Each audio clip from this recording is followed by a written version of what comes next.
sit on the ground and dig for rocks. That's like one thing. Like this kid will sit there for hours and just with a spoon or a stick and just unearth rocks. Like GSP, man. Yeah.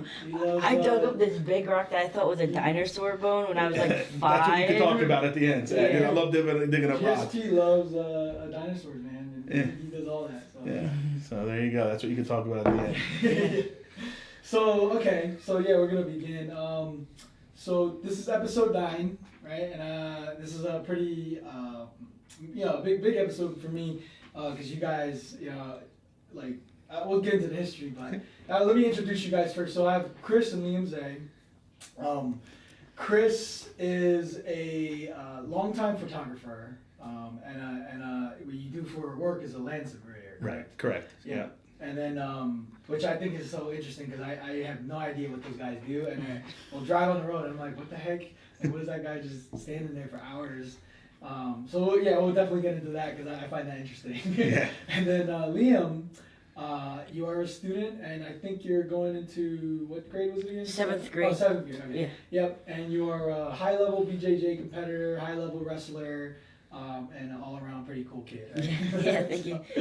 Yeah. So thanks for joining me on the show. No problem. Thanks for having us. Yeah, absolutely. I'm real glad you guys. It's been some time since I've seen you guys. About a year. Yeah. That. Yeah. But Liam is like. His voice has dropped. I don't recognize him anymore. Yeah, right. He's like 35 pounds 35 and about 6 inches. Yeah, right.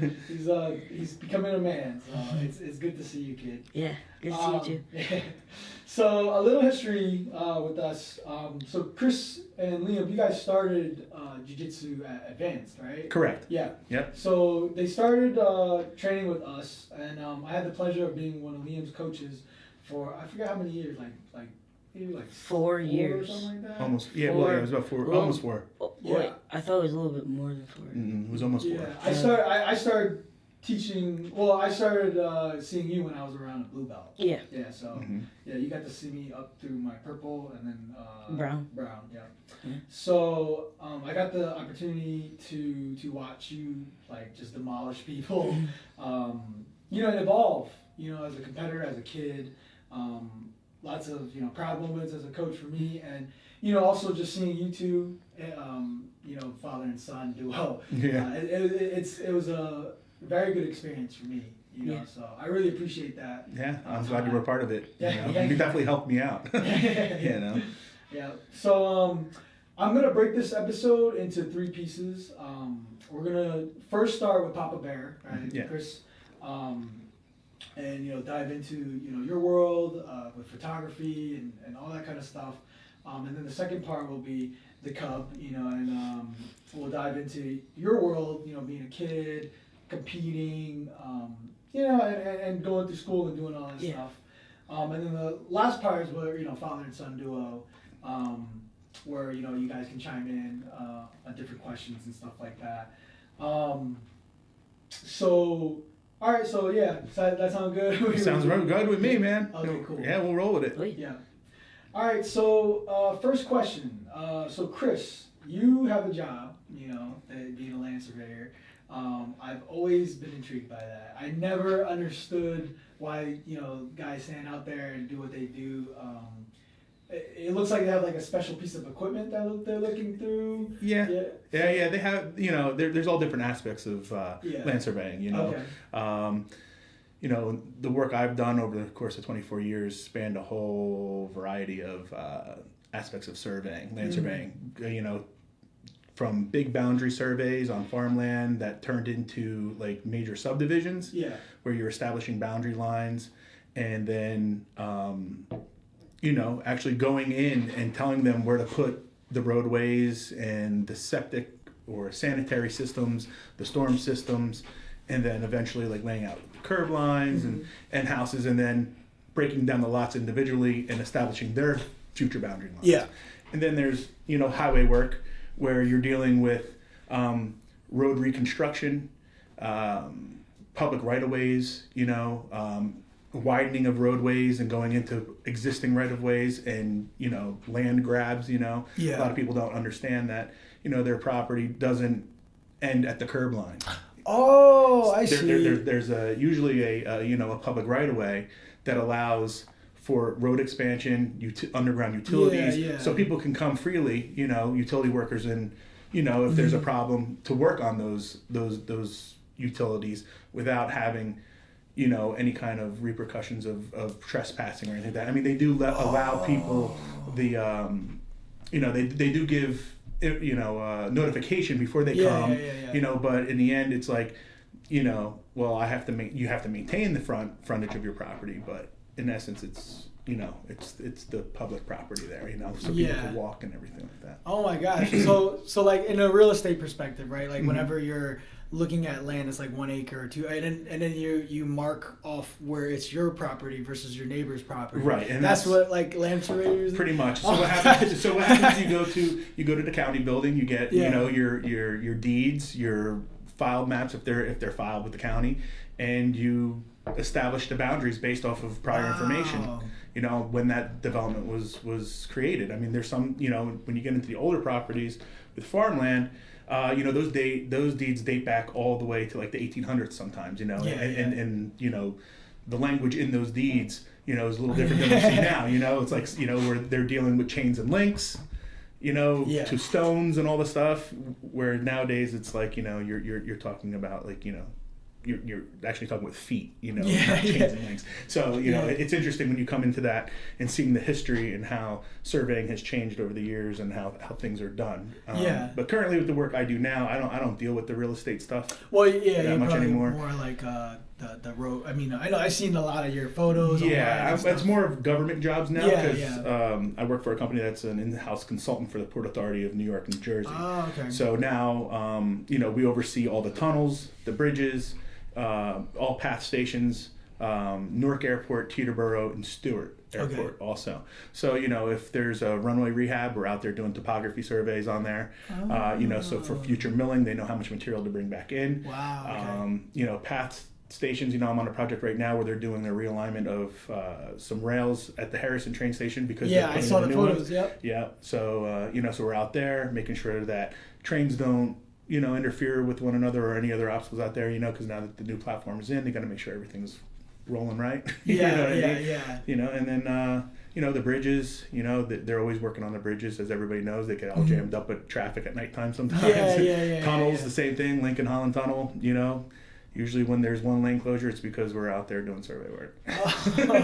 Dude, that's so crazy because now I never understood how that worked, where it's like the imaginary lines, right? Yeah. It's like this property, so there's a job for that to specifically figure out what those invisible lines are. Yeah. So you answered a question I've had for ages. Yeah, it's like, where does everybody know where their property is? Yeah. I'm like, dude, but like how do I know that my neighbor, when I was younger, my neighbor put a fence up, and I'm like, how does he know? Or I would cut his grass, or my grass, and sometimes I would cut into his area, and he'd be like, oh, you don't have to do that. I'm like, wait, I thought this was our land. So it's like there's an imaginary line, and I'm like, man, who decides this? So it's land surveyors. The houses all have setbacks to side lines, to the front property line too. So where everything is, for the most part, you can establish that. My mind is officially blown. I had no idea that was you guys. Yep.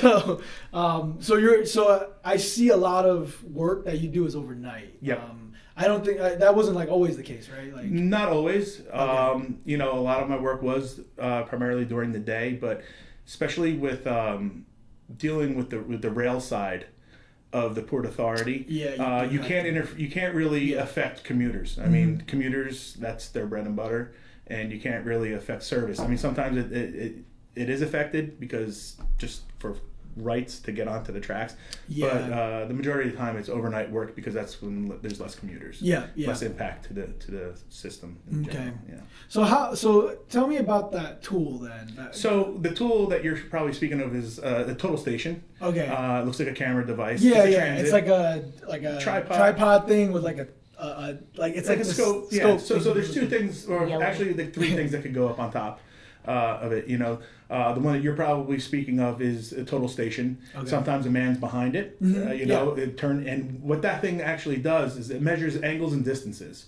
Usually within 1,000th of a tenth. Wow. Okay. You know, and depending on the instrument, it could go anywhere from you know, within 5 seconds of a degree down to 1 second of a degree. You know, so my neighbor can't, you know, mess with me. Vertically and horizontally.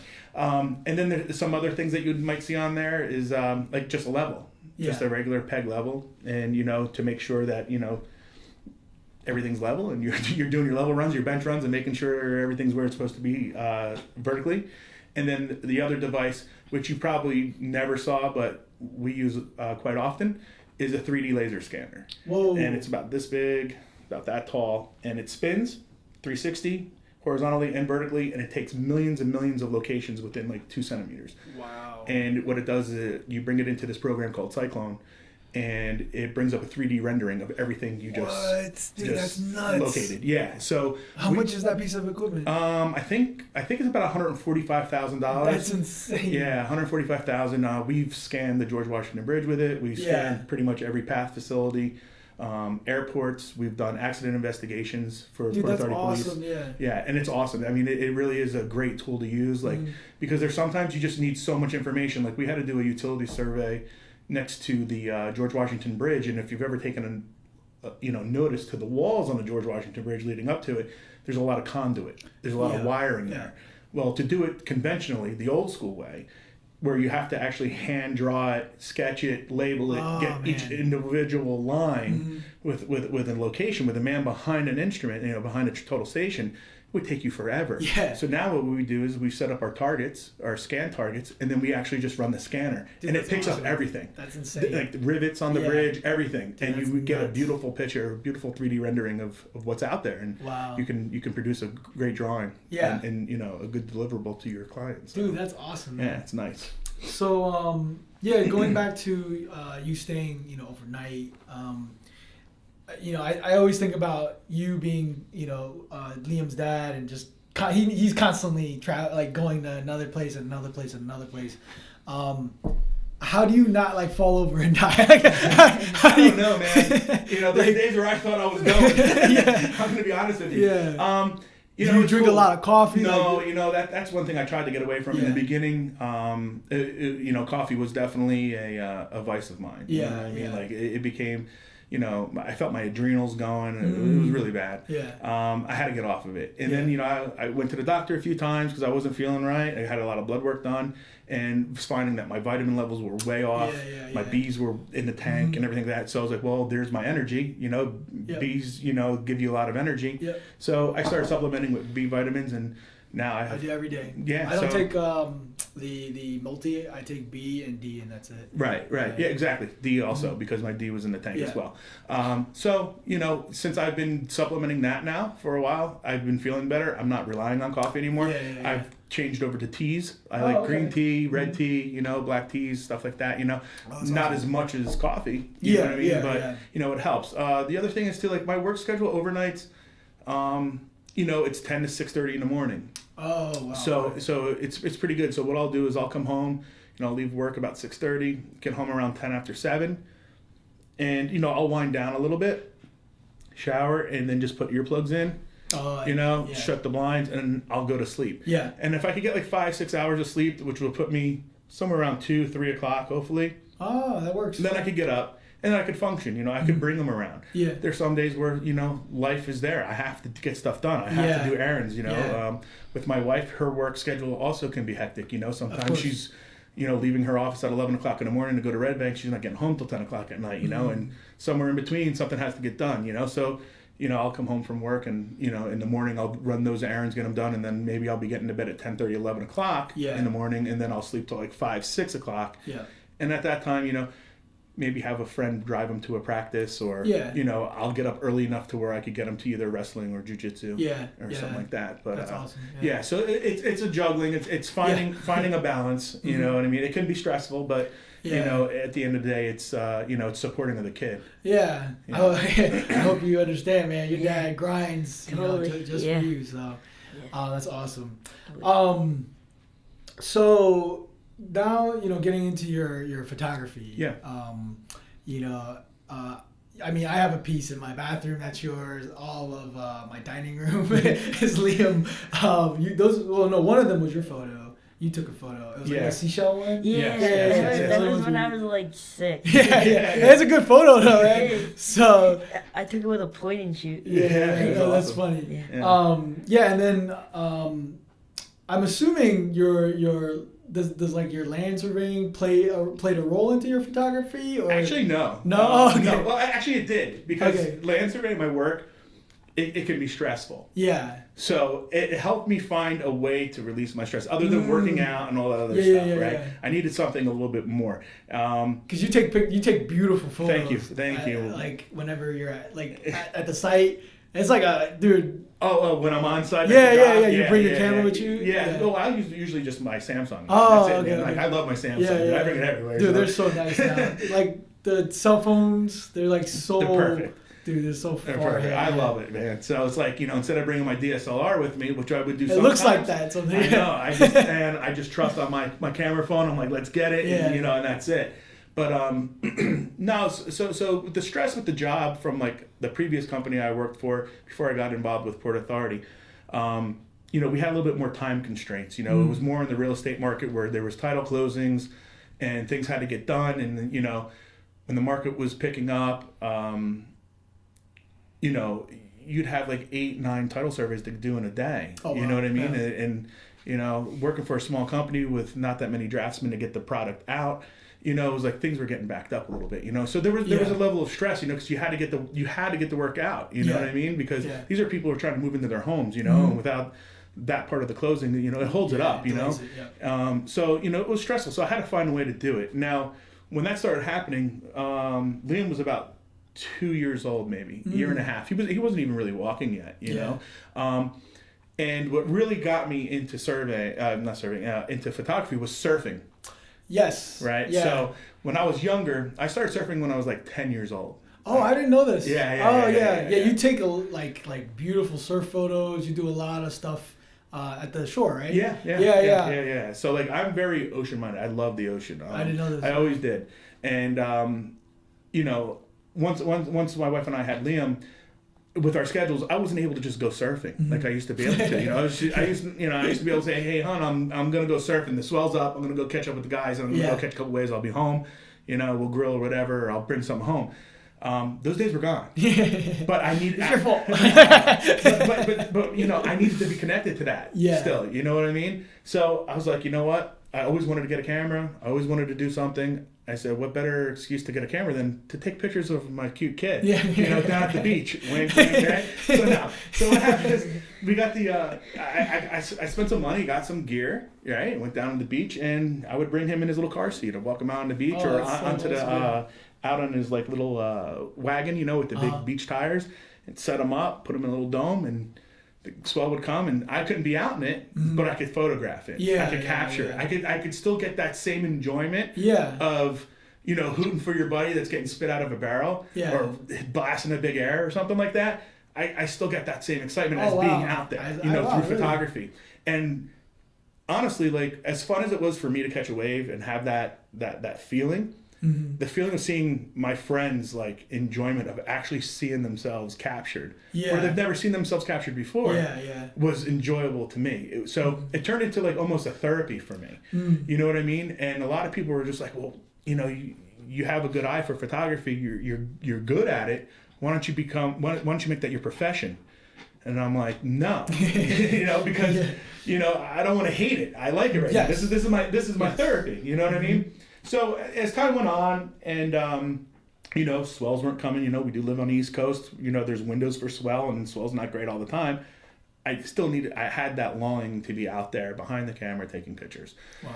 So I started doing seascapes, started doing landscapes, started figuring out things with filters and slow exposure, long exposures, and I just started shooting the beautiful seascapes and landscapes of New Jersey. I mean, New Jersey is a busy state, man. If nobody knows that, it's crazy. It's like we love it though, man. Yeah, like a lot of people call us the armpit of the United States, but man, there's such beautiful stuff yes, here, you know? New Jersey will blow your mind. It will. And the thing is, it's just like you could take the 405 and over there in LA with all that traffic, and New Jersey has its equivalent. Yeah. And, you know, people got their blinders on. They're giving you the finger. They're throwing things at you. They're cursing at you. They're cutting you off. They're trying to punch your car. Like, it's crazy. I've seen it all. Yeah. Driving up the turnpike, I've seen everything. I've seen shoes get thrown out of there. I've seen a lot of things get thrown out windows at cars.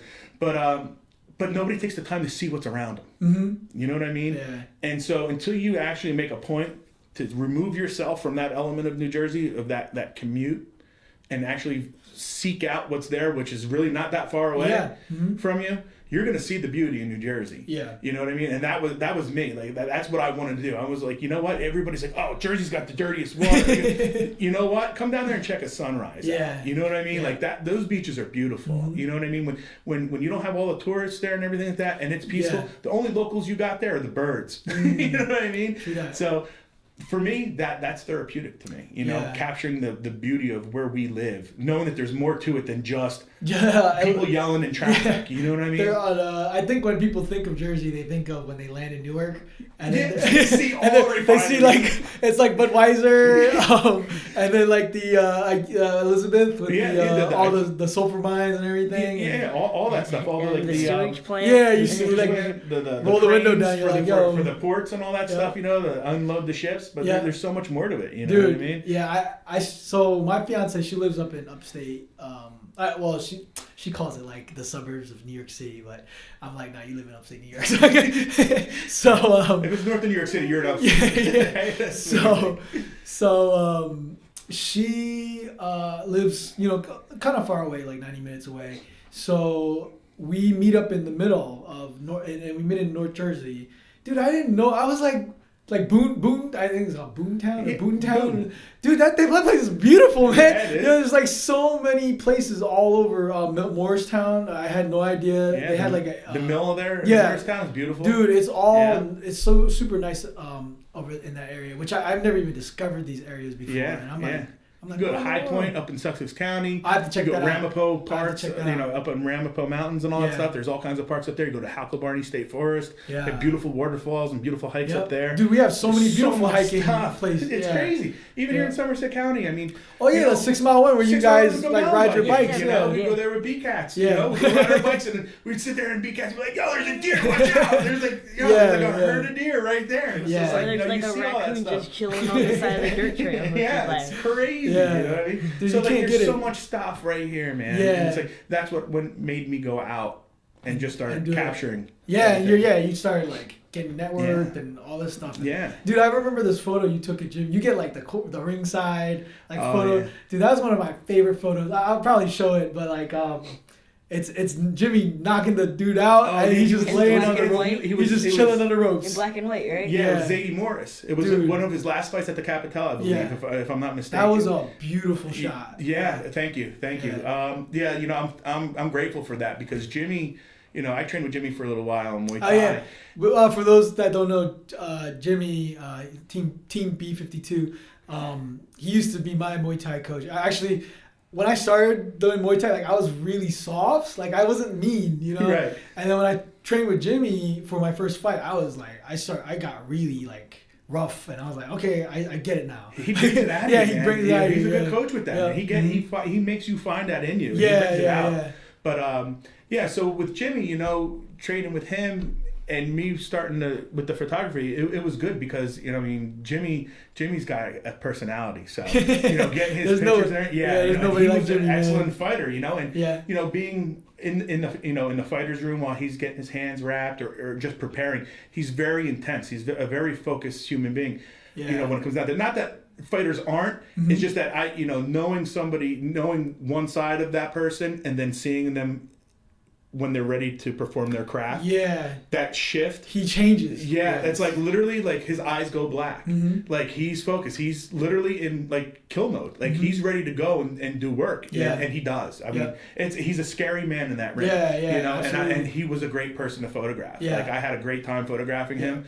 Even some of the other guys, like, you know, going in advance and just shooting lifestyle shots. Jiu-jitsu of the guys rolling. You know what I mean? Like that for me. lifestyle I can tell, capturing man. the essence You love of it, people. bro. Yeah. It's fun for me. Yeah, You know what I mean? absolutely. You know, because people don't, they don't see themselves. They're in the middle of a hard roll. They're sweating. They're trying not to get their joints locked up or strangled, and it's just like being able to capture that moment and see them in there, so they could see themselves in that moment. Yeah, There's a lot of people, maybe sometimes they're not comfortable seeing themselves, but I think for the most part, when they actually saw the images of themselves, they appreciated it. Absolutely, dude. You took a beautiful shot at me. That I still keep the pictures and everything, and my fiance is like, "Oh, we should frame it and put it up." I'm like, it's like I don't know if I want to put it up, like put myself up on a pedestal, but it'd be like Picasso hanging up on painting, right? I'm like, but I love that photo though. You do great work, man. Thank you, Simon. Yeah, I appreciate all the work you helped us with, earlier on and stuff like that. So. Man. I actually didn't even know about the whole surfing thing. I knew you took photo of surfing. Like, I think you did like professional events and all that. Yeah, I did. I've shot some pro surf events. Linked up with some pro surfers. I didn't know that. Yeah, I didn't know that. I thought it came from the martial arts side of it, but that's good to know. And then back to your whole like New Jersey thing. I'm like. It's so true that, when I think about Jersey, I'm like, man, like we're so close to like the shore and then like nature and then New York City and then Philly, like everything's right around us. Well, technically, I call it Central Jersey. People will argue that it doesn't exist. It's Central Jersey. It's Central Jersey. Yeah. Central Jersey for me is like from 78 down to 195. That's the Central Jersey corridor for me. And that's like the most diverse area too. Like where can you go where you're literally like in my area, like there's like legit Indian restaurants right next to legit Korean restaurants right next to legit Chinese like everything is like right here. Italian, like you can taste the whole world in the. You go down to New Brunswick and Ethiopian food. Yeah, exactly, bro. and right down the street you're getting kebabs. From an Afghani place. Yeah, and from people that actually like come from a background of that. Of course, not like some dude trying to make money. Right. So. It's a very special place, man. Yeah, I agree.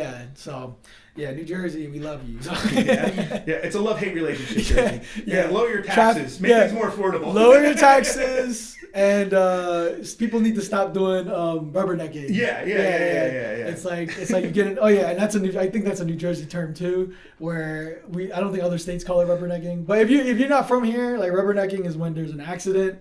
And then, or someone just changing their tires. Yeah. And everybody just starts to look. And causes a 5-mile back. Exactly. For an hour. Yeah, so then once you finally pass the accident, you're like, wait a second. We could have been driving. Yeah. Get out and help the guy change the tire. Yeah. So stop rubbernecking, lower your taxes. So, that's it. Yeah. So now we're moving on to the Cub, right? How old are you now, man? I'm 12. 12 years old. Yep. Yeah, you can hear it. Your voice is starting to... get deep. Yeah, my voice is pretty deep. Becoming a man, right? Yeah. And you said you're in 7th or 8th grade? I'm going into 7th. 7th. Oh, you're going into 7th. I thought you were going into 8th. Okay. All right. That's good to know. Yeah. So I remember when I was your age, right? That's like what all of old people say now.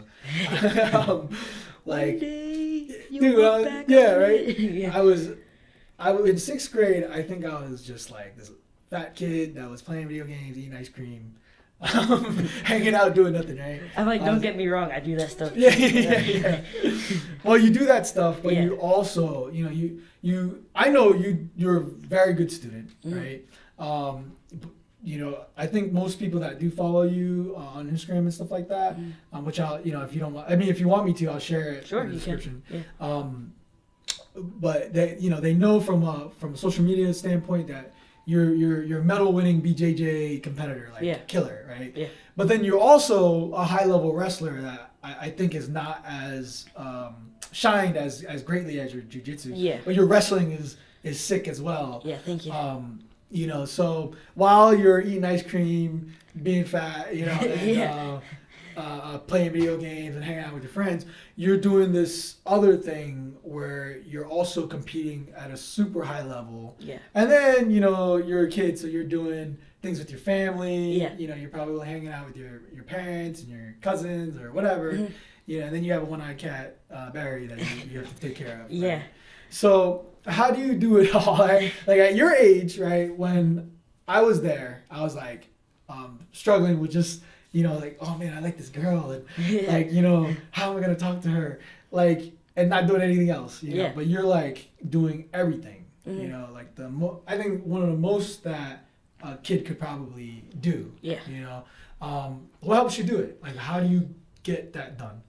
It's just all about priorities. You gotta know what comes before each other. It's like, first, it's family. From there, it's academics. Then it's sports. And then it goes to, like, friends.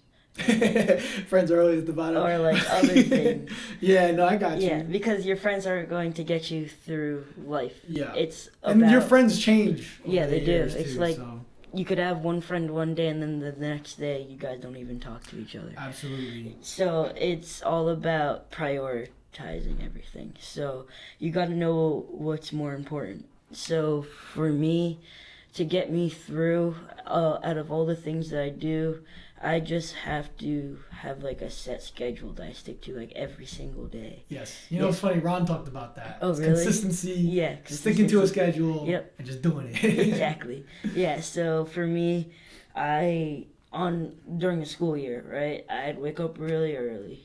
For me, it's early because I hate waking up. What's early? What's early? So for me, early is like 6. Okay. But for Henzo's, I have to wake up at like 5. Oh, wow. Okay. Yeah. But for school, I wake up at like 7:30. Oh, that's nice. Yeah. Like, keep in mind, I train until like 10 at night. Yeah, so, yeah. And I don't get home until like... Late. Yeah. So for me, it's early. So I go to school, and then from school, I go home, do all my homework. And from there, I prepare for training. Yeah. And my training can be from 2 hours to 4 hours a night. Yeah, and this is either just wrestling or just jiu-jitsu or both. So on some days of the week, we'd have jiu-jitsu and wrestling. And on some days, it'd just be jiu-jitsu.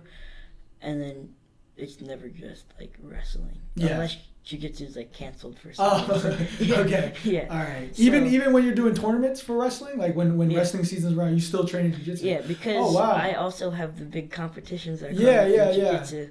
Oh, wow, that's interesting. Yeah. I know a lot of kids, well, not a lot of kids, but the kids that I know, like, will switch, right? They go from one sport to the other whenever it's the season. Yeah. But you just grind it through. You keep, wow, that's awesome. Thank you. And what's lucky for me is that the schedules don't overlap. They're just like, it flows. One's this early and one's like a little bit late. Yeah. So it's like sometimes I'll show up to like jiu-jitsu practice like 5 minutes late. Yeah. But it's okay. Whatever. Yeah. Your coach knows. Yeah. That's awesome. Yep. So if you had advice for other kids that are watching this, right? Like let's say somebody has a goal of wanting to be something, or they have a dream, to achieve something. And I think as a little kid, you can be like, I can never do that, right? Or I'm just a little kid. But for you, like, you're doing it, right? Like you're pursuing after these dreams, these goals. Yeah. What advice would you give to those kids that are, maybe like, I don't know if I can do this? Yeah, it's all about visualizing and knowing your abilities. It's like, never think that you can't do it, because there's always a way that you can do it. Yeah. Don't think of it as like a sprint where I have to get there like super, super fast. It's a marathon. It's like you'll get there eventually. So it's like inch by inch. Yeah. So all you have to do is like, it's basically anything you set your mind to. It's like you think that you can do it, and then eventually it'll happen. Wow. Yeah. Yeah, that's advice for everyone, and not just other kids. That's a lot of wisdom, man, in a 12-year-old kid. So tell the folks out there your achievements, like jiu-jitsu and wrestling. Recently, your most recent one was the IBJJF American Nationals, right? American Nationals. You wiped the floor with everybody. I saw you pull a move that I taught you a long time ago. I think I taught you that when I was like a blue belt or something. Yeah, a blue belt. Yep. It was a no-gi paper cutter, and I was like, yes! That was a good fight. Yeah, that was a good fight. Yeah, right before American Nationals. Oh, wait, no, that was a good fight, yes. Yeah, good fight. But yeah, so you just did the American Nationals at BJJ. You got first place. Yeah.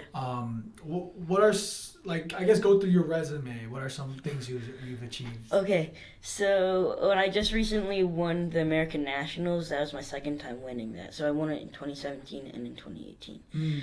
I've also won internationals for 2017, and I've also won the 2018 Kids Pans. So it goes from American Nationals, it's like tiers. So Pans is the highest, and then it goes internationals, and then it goes American Nationals. But there's also like European Nationals, and like Brazilian Nationals. They're all on the same level. Yeah. Because it's only like the nation tournament. When does the Worlds? The Worlds, like Pans, that's February. Oh, that's February, okay. Yeah. So I'm excited for that. Yeah. Super excited for that.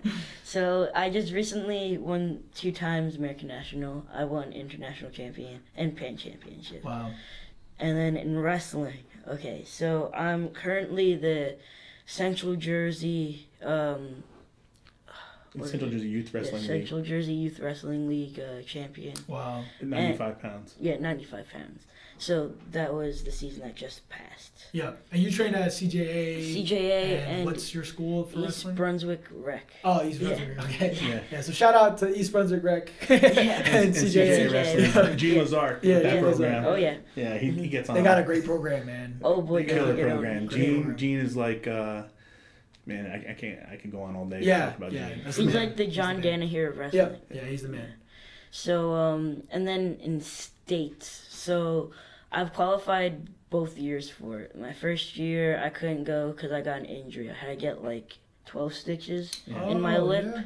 So that happened, and I missed states because it had to heal for a week. Okay. And it is I what just it is. missed it. Yeah. So if it wasn't meant to be, it wasn't meant to be. Yeah. So, I like that mentality right there. That's thanks. Awesome. Yeah. So my second year, I qualified for it, and then I missed the podium by 1 match, and that was pretty hard for me because I wasn't able to go last year, but I was able to go this year, and I still didn't make it. Yeah. But it was all because I didn't keep my head straight. So that's nothing on my coaches. It's on me, and that's something that I need to improve on. But since then, I've evolved so much. You have? Yeah. So it's just overcoming adversity is like key. So you have to know when it's your technique that fails, so therefore it goes on your coach. But if it's you that mentally breaks and gives up, then it's on you and you need to fix it. Yeah. Yeah.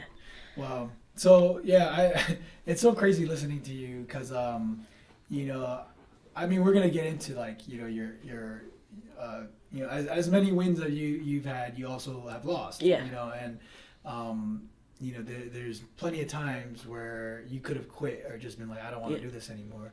But like each time you lose, this is what I think separates you from a lot of other people. Where when you lose, you get more obsessive, and then you get more like grind mode. Yeah. It like fires you up, you know. Because I want to know why and how it happened. Yeah. And you know, that's a very special quality.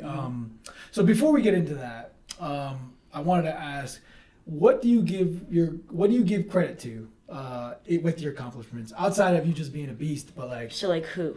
Yeah. Okay. Who, or you know, maybe some other things. Yeah.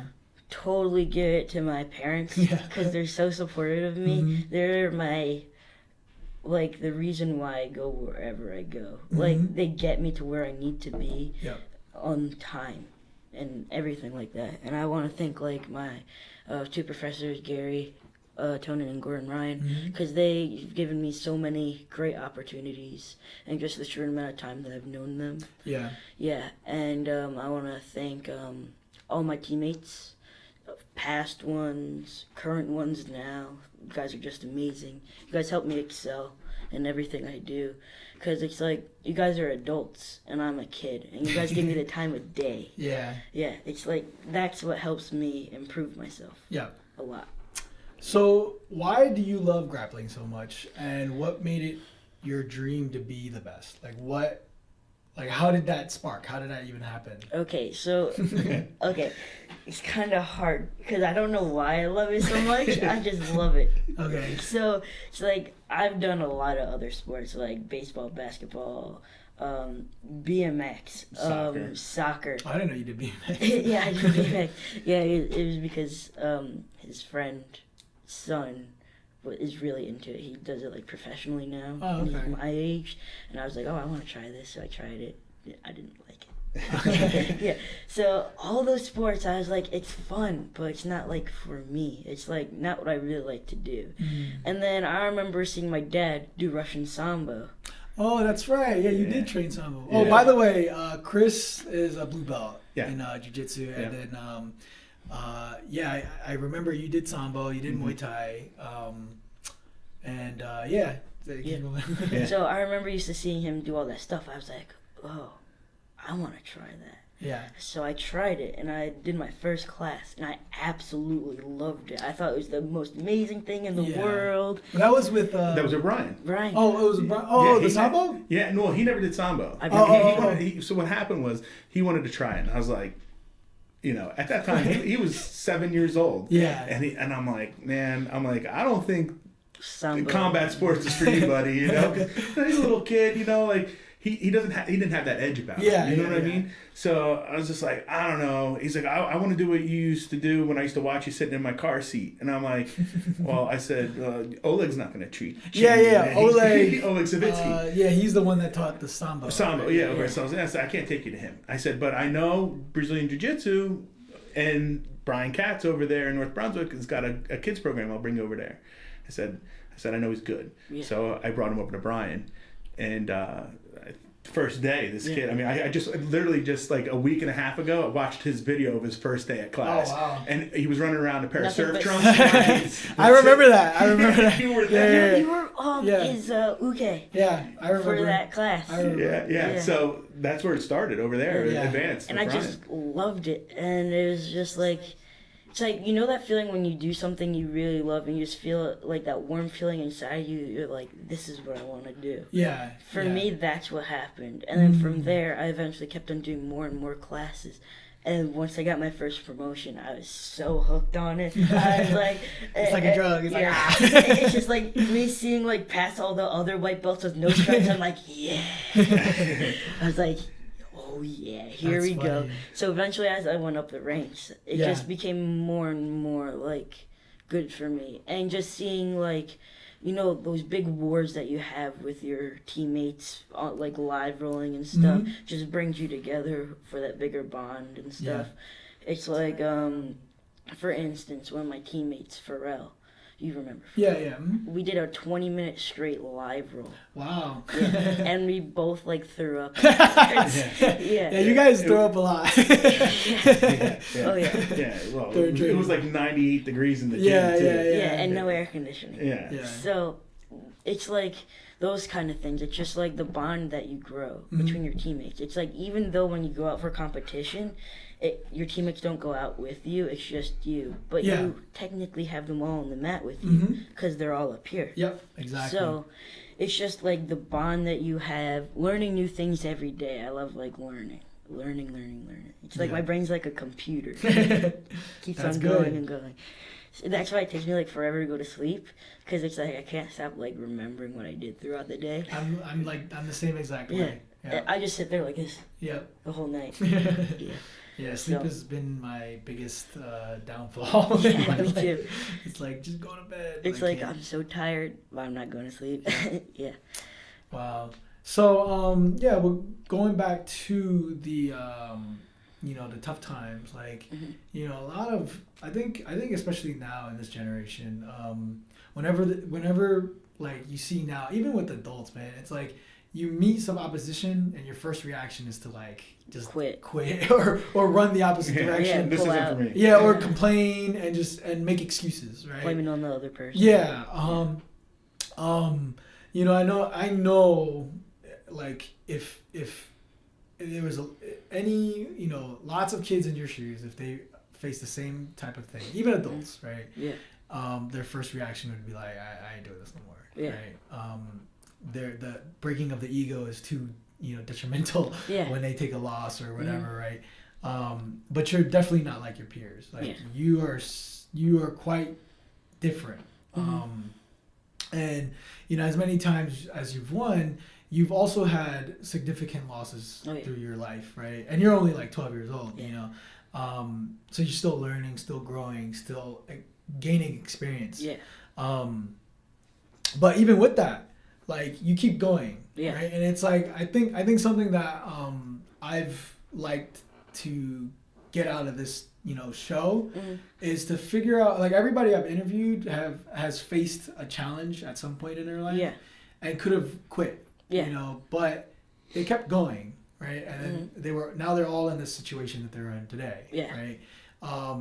And like, I'm trying to find that quality. I'm trying to find what that is that helps people to not say I'm done, right? You know, I interviewed Sung, I think he was the episode before you guys, but no, he was episode 7, I'm sorry. But he talked about grit, right? Just having this grit where you just refuse to quit. You just have this thing inside of you that refuses to say no, you know, no. For you, right, what keeps you from quitting? Why do you not quit? Why do you keep giving everything you got? It's just like the way I am. It's just the stride to always be better than the day before.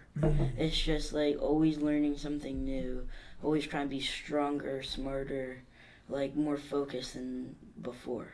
Yeah. It's just, even after an adversity, you don't lose, you learn. Yeah. You learn more from your defeats than your wins. Absolutely. So I look at a defeat as something positive rather than something negative, because therefore it's showing me something that I need to improve on in my game. Yeah. It's like, yeah, I've gotten really upset about it. Let's say it was like a big match that I lost, but then it shows me I can come back and do this again. Yeah. Yeah. Wow. I'm about to throw some shade, but a lot of you adults out there can learn a lot from this kid. He definitely taught me a bunch.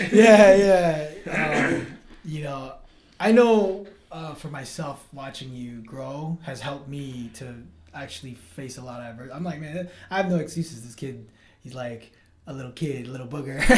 I'm like this. I'm a grown man, and I'm like, you know, having problems in all these areas of my life. Yeah. You know, and I'm like, I need to get myself together, you know, and, you know, it's like having that mindset of just grinding, you know, not giving up. Actually, you know, I wasn't even thinking about asking this question, but even to your father, like, I can think of parents that could just quit, you know, their kids. Dude, like, I've walked away a bunch of times, man. Trust me. You know, it could come off as excuses, you know. And then you look, you know, I could say, oh, well, it's because I'm 44 years old. And then you could look at guys that we rolled with, like Mike, who's, 59 years old, and he's a brown belt. Yeah. You know, and he started his jiu-jitsu journey at, 50? Yeah. So it's just like, okay, so what's your excuse? Mike. Oh, well, I'm out of shape and overweight. Well, okay, well, so was Mike Lopez. He was 3-something and cut down to 230. Yeah. You know what I mean? You know, it just... There's always a way. There's a way. And for me... You know, I have that tug of war within myself. You know, like I see him rolling, and I'm just like, man, I want to be out there. Yeah. I want to train again. You know what I mean? And I've gone on the mats a couple times here and there. I feel like garbage afterwards. Seriously, like my joints hurt and everything like that. And you know, some people say that's excuses. You know, it could be from my Lyme disease. I don't know. I've had more blood drawn out of me than I think my body holds anymore. You know what I mean? I think it just comes down to getting my mindset right and just saying, you know what, it's not going to be easy. You just got to grind through it. You know, and he's taught me that. I've seen him. I mean, you and I both have seen where he's come from. You know, and he just keeps on coming back, and that's the motivation that keeps that little fire burning in me, knowing that I got to get out there. I got to do something. So like I've been changing. You know, my nutrition has changed as well. You know what I mean? That's a big part of it. For as you get older, I mean, your nutrition is huge. I mean, as you're getting older, I'm sure you feel it too. Absolutely. You know, it's even more imperative that you have a good eating habit when you're going to do this kind of training. Yeah. And also, it's like, you know, with that, you know, the nutrition side of things is like, if I'm eating unhealthy, what is that telling him? What's that showing him? You know what I mean? So my wife and I, you know, we eat healthy, because we want him to have that healthy lifestyle, you know. Learn it now so you don't have to try to figure it out when you're older. You know what I mean? And I'm struggling with that myself. Yeah. You know what I mean? But definitely it's you know, it's easy to excuses are there. The Rolodex of excuses is endless.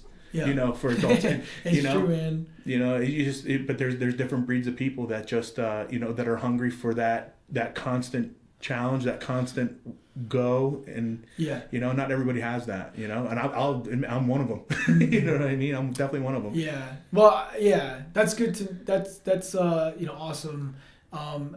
But as a father, like, you know, I could see like fathers quitting on their kids. You know what I mean? Like, like just like, I don't care. You know, I'm gonna do like you know, just like, you know, I want to do my own thing. Yeah, like I don't have time. You know, for that. That's not an option for me. Yeah. That's not it. You know, he didn't choose to come here. Mm-hmm. He didn't choose to become part of this earth that we live on. Yeah. You know, it was a decision between two people. Yeah. You understand? It's my responsibility, my wife's responsibility, to make sure he has everything he needs. Yeah. You know what I mean? To quit on your kid is the worst thing you can do. Yeah. That that's in my book. That's the worst thing you can do as a parent. Mm-hmm. You cannot quit on your kid no matter what. If your kid is not living up to your expectations, then you're holding your kid to a level that's not his. Yeah. Or hers. You understand what I'm saying? Yeah. It's their journey. You know, and the way my wife and I treat his journey is that we're like a bowling alley, so to speak. You know, when little kids go bowling, they put the little bumpers up in the gutters so the kids don't lose the ball. We're the bumpers. You know, he ultimately decides his path. You know, there's sometimes, you know, maybe he might deviate, and we gotta put him back on course. You understand what I'm saying?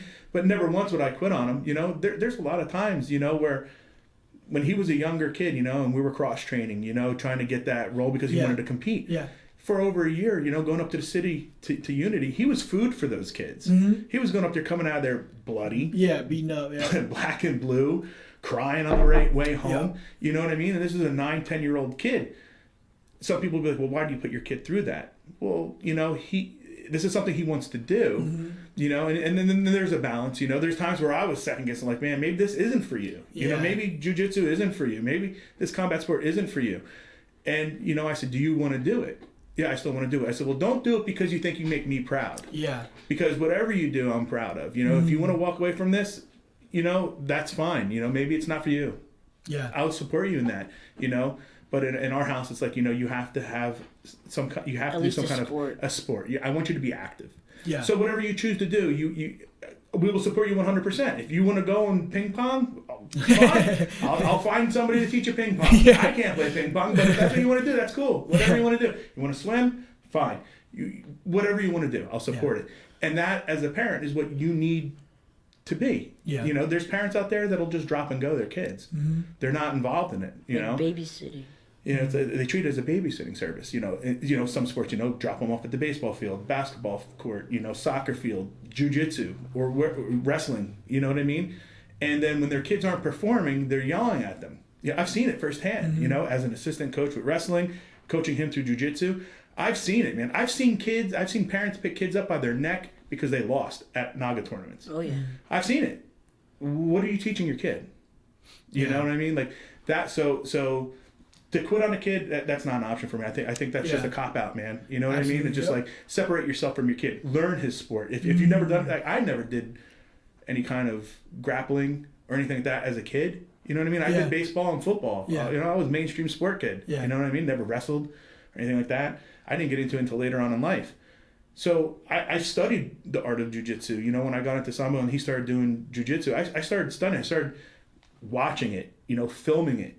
Starting to understand, you know, I had to understand it. This is something my kid wants to do, and I'm going to support it. I want to understand it. Yeah. So I think. Yeah, which you did. You dived very deep into it. Yeah. You know what I mean. So like for parents, whether it's a father or a mother, you know, or whatever the situation is, a guardian, never quit on the kid. Man. Yeah. Never quit. You have to be there. You're that rock for them. Yeah. You know? That's awesome.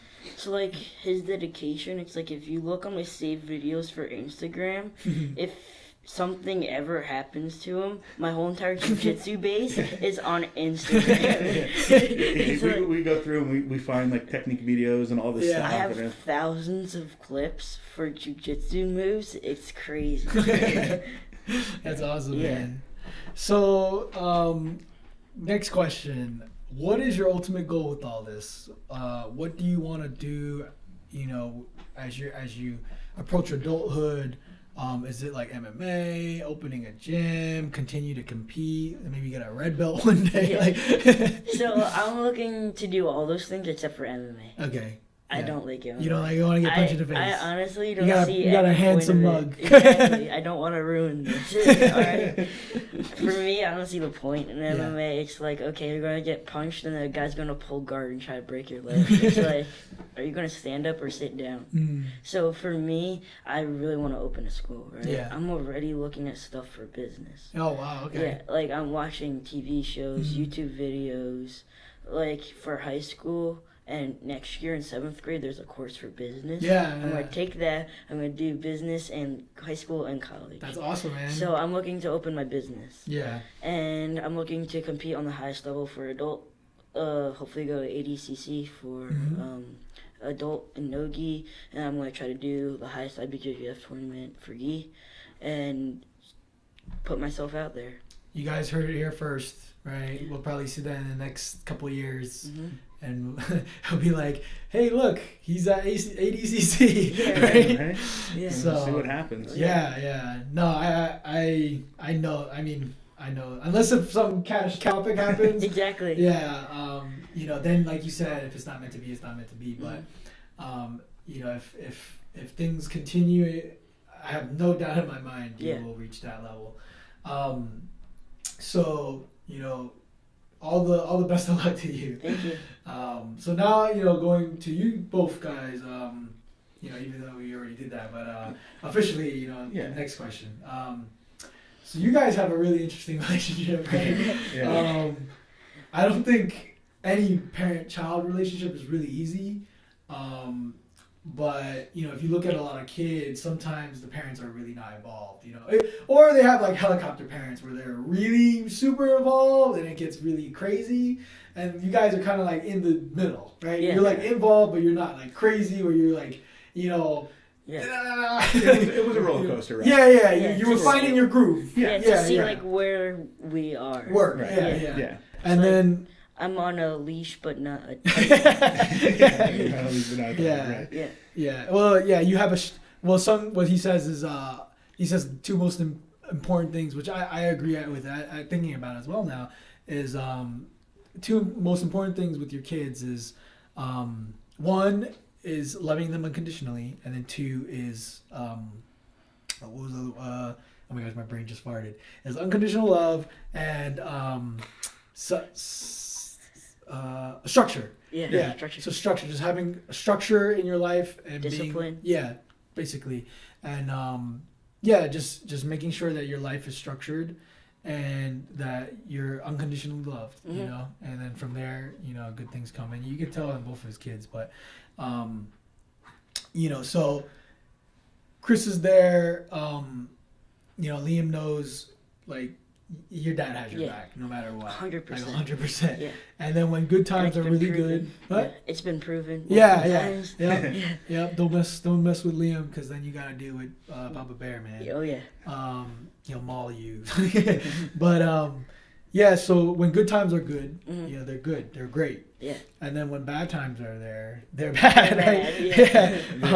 They were bad. And it can be real rough, And I've seen it. Like, I've seen you guys clash. There was definitely ugly times, man. Yeah. I look back and as a parent, it's embarrassing. Mm-hmm. You know what I mean? Because it just showed like the growth I needed to have, as a parent. You know what I mean?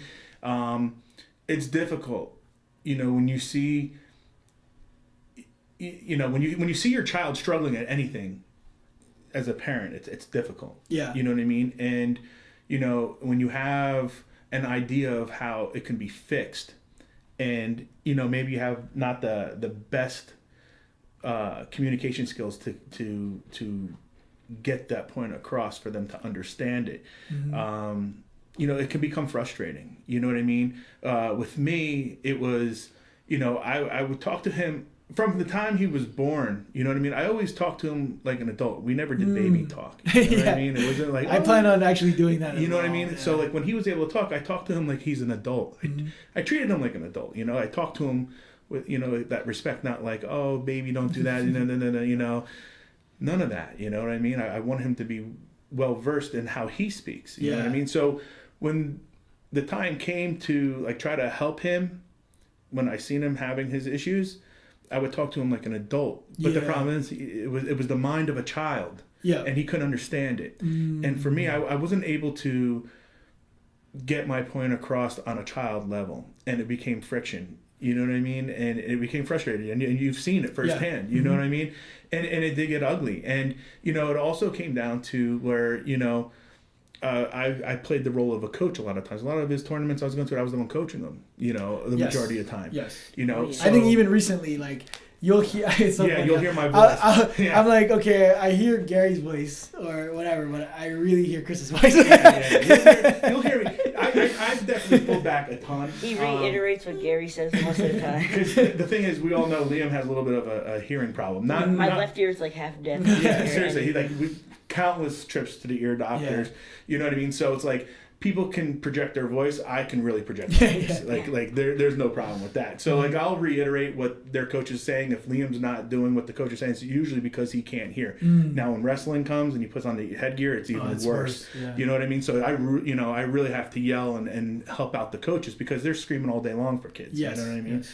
So back to what I was saying is like with the whole coaching aspect of it, that's where a lot of our friction came from, is with the coaching. The father-son dynamic changed to a competitor coach, and those lines were blurred terribly. You understand what I'm saying? Yeah. Where we were coming home and we were beefing. Yeah. You know what I mean? Like, and it go on for days. Yeah, it would. And looking back, it's like, man, it was such a toxic time. Yeah. You know what I mean? Like, it was bad. Yeah. And I had to pull away. You know what I mean? Like it got to the point of where he lacked training partners. He was trying to compete for these high levels. It was me working overnights and then having to travel to these other places to cross train him. And then on top of it, coaching them, and it was just too much. I had to take a step back. It was stressing the family out. And again, it comes back to what he said, family first. Like, jiu-jitsu and everything has opened a tremendous amount of doors for this kid, a tremendous amount of opportunities. But at the end of the day, if it's hurting the family, it's done. Yeah. You know what I mean? Because family first. You know what I mean? And until we get the thing situated, then he'll go back. So I had to pull back, and unfortunately, that's where our exit from Advance came from. You know what I mean? It was just too stressful for us. He needed something else. Like to fill that role in. Yeah. It just is what it is. But we had to get back to the father-son. Dynamic. Absolutely. You know what I mean? Like I wanted to be the guy that hugs him off the end of the mat and not worried about yelling like, hey, get out of that hard posture up, man. You gotta start moving, Like, and I still am, I still yell like this past time at American Nationals, we went out there, Garry couldn't go out there. He's preparing for a fight. Gordon couldn't go out there. He was moving. Wasn't he like preparing for like that super fight? No, just then this past one. Wait, no. He's moving. Yeah, he was moving. So, it was just like, so we went out there. It's not that I can't coach him, but I realize now at the level he's at, which, we all knew, it was going to get beyond my abilities. You know what I mean? Not that I don't know what I'm talking about out there, like with him. It's just he's beyond what I'm comfortable coaching him at. It's like it's gotten to the point where I know what I got to do, and then he only needs to come in where I'm about to, like, go unconscious. Yeah, where he's in a bad spot. You know what I mean? But most of the time it doesn't go there. Yeah, but now it's like, I'm not, it's been a long time since I've been on the side of the mat during training and telling them to do this and do that. Like, those days are gone, man. I go there, I drop him off there, I sit there, I watch him. He comes up for water, I'm like, you're doing a great job. I'm proud of you. Keep working hard. Yeah. You're working hard. That's great. It goes back to the whole support thing of being a father, which is what was lacking, a year or so ago. Yeah.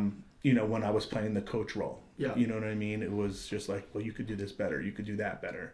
You need to fix this. Yeah. And it was, it wasn't fun for him anymore. And I realized that. Yeah. It wasn't fun. Yeah, it was becoming more of a chore or a miserable job because of me, and I had to take responsibility. I had to own it, and as a parent, it was a tough pill to swallow. But You know, if you love your kid unconditionally, Yeah. right, Yeah. you're gonna do what's best for him. Yeah. You know, and that was it. I had to remove myself from the equation. Wow. Yep. That's deep. Yeah. What helped you to deal with that beef when you had, It's just like adversity. It's like, so like I said, it all happens for a reason. So I had to think of it like, okay, so we're having arguments, and like, so in the argument, there are points that are valid. So they do have to be addressed. Yeah. But that helped me get through it was actually the stuff that I do outside of the sport. Like, school was okay. It was kind of stressful because of, like, all the tests. Yeah. Like, the kids that were, like, really annoying. But, like, hanging out with, like, my friends not from school.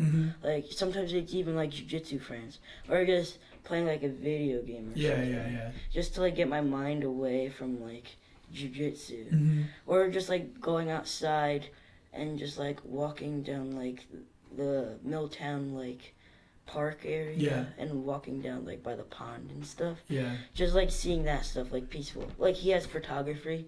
I have a lot of stuff. Yeah. So you got a lot of stuff. Yeah. That's cool. Yeah. So, what do you think is the most important thing for you being Liam's father? And what do you think is the most important thing for you being his son? Like, what do you guys think is the most important thing that you guys got to do for each other? Okay, you go first. Okay. I think the most important thing for me, being a father, being a parent, and I think this goes for any parent, is making sure the child is on the right path. Be it academics, their athletics, just in life in general. You know what I mean? It's like, again, it goes back to the responsibility of being a parent and that you brought another person into this world. You know, it's your responsibility. You put them on the right path. You find, you know, that, oh, I don't know, it's escaping me. But, you know, you have to provide. You know what I mean? Like, like you can't not provide. Right. It's just like making sure that they have everything they need because you're not going to be there forever. You know, my big thing is, I look back on how my life was. Not that it was terrible in the beginning, but there's a lot of things I didn't learn that I wish I learned when I was a kid. Yeah. You know what I mean? So it's just like those things that I learned later on in life, I want him to learn now. So he doesn't have to struggle in his 20s or 30s or even through high school. You know what I mean? Like learn them now. You know what I mean? Get a good grasp on it so that when those times come, because they will come, there's going to be hurdles in life. Yeah. You know how to get over them. You know what I mean? You know, a little bit easier than maybe I did or my wife did. You know what I mean? So it's just setting a course of success for them. Yeah. You know what I mean? Like that's my primary goal as a parent, is to making sure he stays the course, and it's a course that's successful. You know, I mean, jiu-jitsu is great, and this is what he's choosing. You know, and that's fine. So you know what I mean? Plenty of doors for me. But if a few years down the road, you know, he doesn't want to do it. Yeah. But he's still on a successful course because he has his academics. Yeah. And everything, you know, he still has a mindset of where he wants to be. Yeah. He wants to go to school and learn business. Well, okay, so maybe you don't want to open up a jiu-jitsu school, but at least you'll have a business mindset. Yeah, you know what I mean? So you still have something. You take, even if you end up walking away from it or whatever, you probably still be training. Of course. But, like, you never walk. Say don't compete. Yeah. Like, you never leave it. It always comes with you. Right. Like, everything you've learned in that part of your life, like, will, you know, come with you. Right. That's why I think it's so important, you know, for not, I mean, you know, sports and all that stuff, but particularly like jiu-jitsu. There's something special that's not like everything else. You know what I mean? Right. But yeah. So I mean, that's pretty much it. It's just like, you know, and the balancing of burning a kid out. You know, like that's a big fear of mine. You know what I mean? It's like, you know, he does have a rigorous school schedule. You know, he's got a lot of It's getting homework. worse now, right? You're I'm not an adult. High school. It's ridiculous. I heard like the school system nowadays it's crazy. Is so ridiculous. The way they try to teach you math,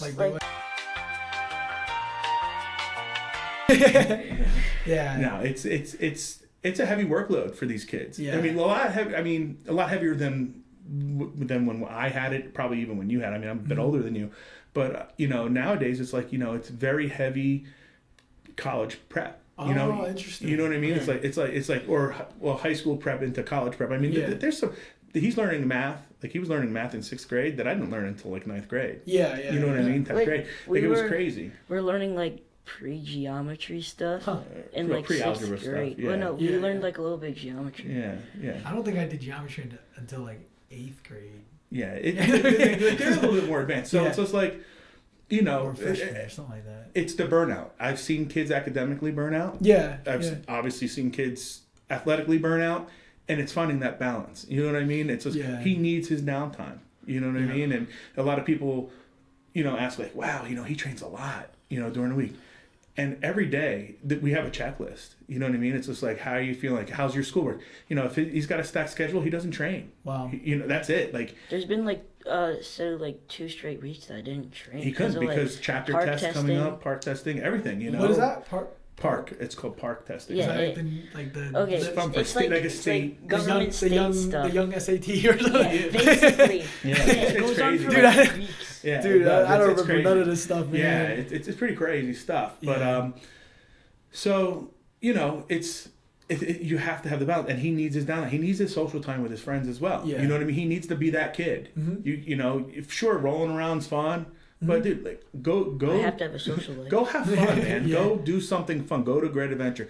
Go to a water park. Go to your urban air place that you do jumping on trampolines. Just go to a pool party. Go do something. Yeah. Go get on your mountain bike and go ride around town with your friends. Don't get in trouble. Yeah. You know what I Don't do mean? that Be stupid. careful. But just go. Don't worry about jiu-jitsu. Don't worry about school. Yeah. You need that balance too. So as a parent, it's just keeping them on the right course for success, keeping it balanced so they don't burn out, and just love them. Yeah. Be proud of them all the time, no matter what. You know what I mean? Yeah. Nobody's perfect. Yeah. They're not going to be perfect. I don't want them to be perfect. You know what I mean? Yeah. I don't want them to be perfect. Yeah. They love him the way he is. That's it, man. Basically, Yeah. Little booger. little booger. Yeah. So, what about you, Liam? What do you think is important for you as a son, for your father? I just have to understand that everything that he does is for my greater good. It's like I know that he won't do anything to harm me or to be lesser than I am. I just have to understand that I can improve and he can improve. Yeah. It's just, and for him, it's always for the greater good. It's just, there's some things that I can help him with, but rarely. Yeah. I still have to You're learn. still a kid. But he helps me like so much, and I know that. Yeah. And it's like, there's some times where I don't believe it when we're like arguing. It's like, you didn't shrimp the right way. And I'm like, okay.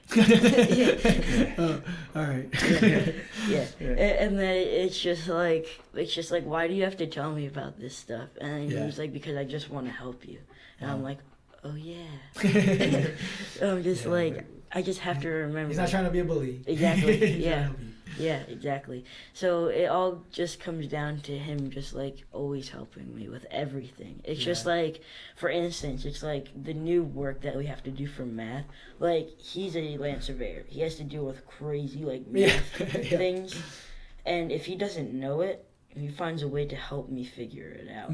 It's like, if we have to like skip training, just watching YouTube videos on how to do this like stuff, we'll do it. Yeah. Because that's awesome. he helps me. Yeah. That's awesome. So it's just like he goes out of his way for me. It's like he doesn't just blow me off and say, you figure it out. I don't know how to do this stuff. It's just like he makes sure I can do it. Wow. Yeah. So I guess as a son, your job is to just do it. Well, it's not to just do it. It's always learning. Yeah. It's just like in jiu-jitsu, always being better than the day before. It's just, he's like my black belt professor in life, and I'm the white belt student. So it's like as I go out through my years, I get my stripes and my belts. Yeah. So it's all learning. That's a very good way to think about it. Thanks. Yeah. So Yeah, you know, we gotten through pretty much most of the questions, and you know, you know, it's funny as I talk to you guys, I'm sure like, you know, one question that people that are watching are probably asking is like, okay, well, they joined a different camp, you know, or like why are they talking to their old coach? You know, like it can get a little weird, you know, like who was I talking to? Dave. He was saying how the jiu-jitsu community is so big, yet it's so small. Yeah. Right?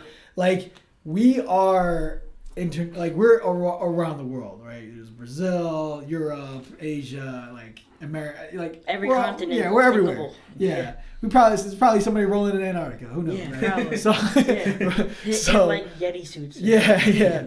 So, you know, however, like, weirdly enough, like everybody kind of knows everybody. Yeah. You know, like, or, you know, either from a distance, or from, you know, a personal standpoint, Yeah. or they know somebody that knows them, or, Yeah. you know, we are Paths kind cross. of, yeah, we're all kind of connected. Yeah. You know, Yeah. and, you know, there's beefs here, there's beefs there. A lot of people can end in situations where it's like they had a falling out, you know, or something like that. But, you know, I just wanted to say, you know, for you guys, like, that was never the situation, you know. Yeah. I think what Liam needed and stuff like that, he needed something else, you know. And you guys found, you know, a place that you were getting it, Yeah. you know. And, you know, for me, I'm all about, you know, just like the connection and growth, right?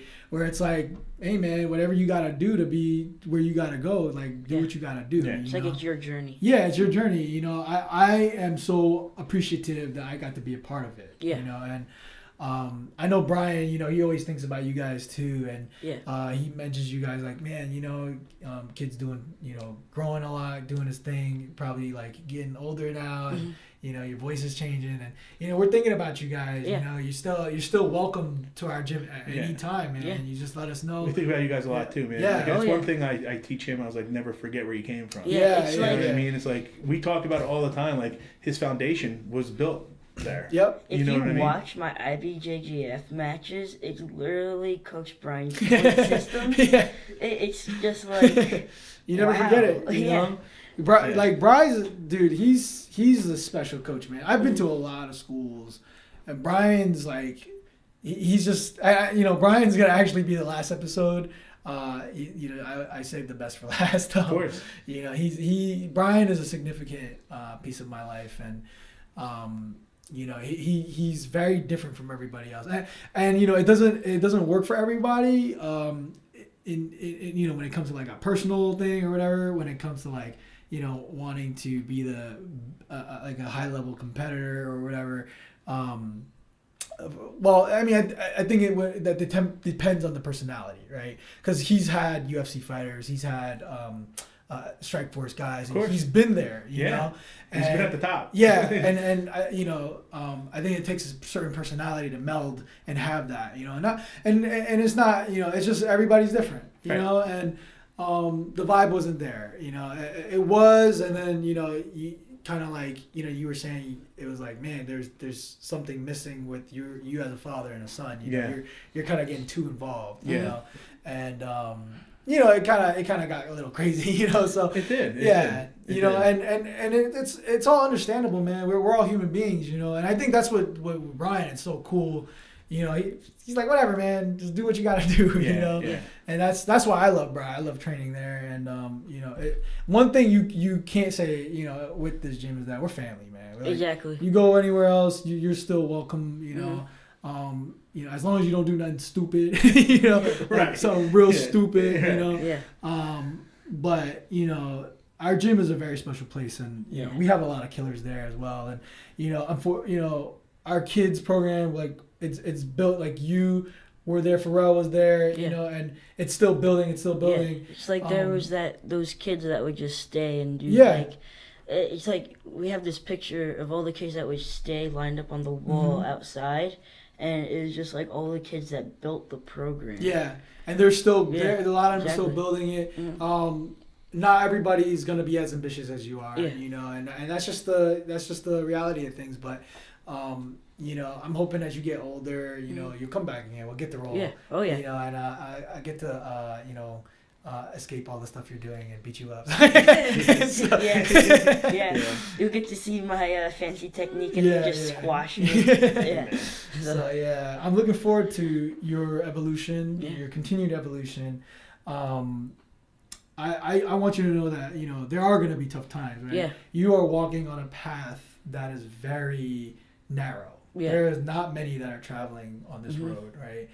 And you know what I want you to know is that, you know, I'm right down the street from you guys. Like, you know, there are gonna be tough times, you know, and I want you to know that I'm here. You know, whenever you run through these emotional issues or whatever, I'm always gonna be Coach. You know, Simon, you know, Coach Simon. You give me a call if until you you're want to go. Professor Simon. Yeah. You give me a call, you want to grab some food, you want to talk, you know, even, you know, Chris and get together, like, you know, we do that. That's what we do. Exactly. We were doing that back in the day. Family.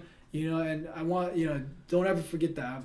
You know, you guys mean a lot to me, you know, so, just, you know, whenever you're going through rough times, I'm here, man. Just keep that line open. So,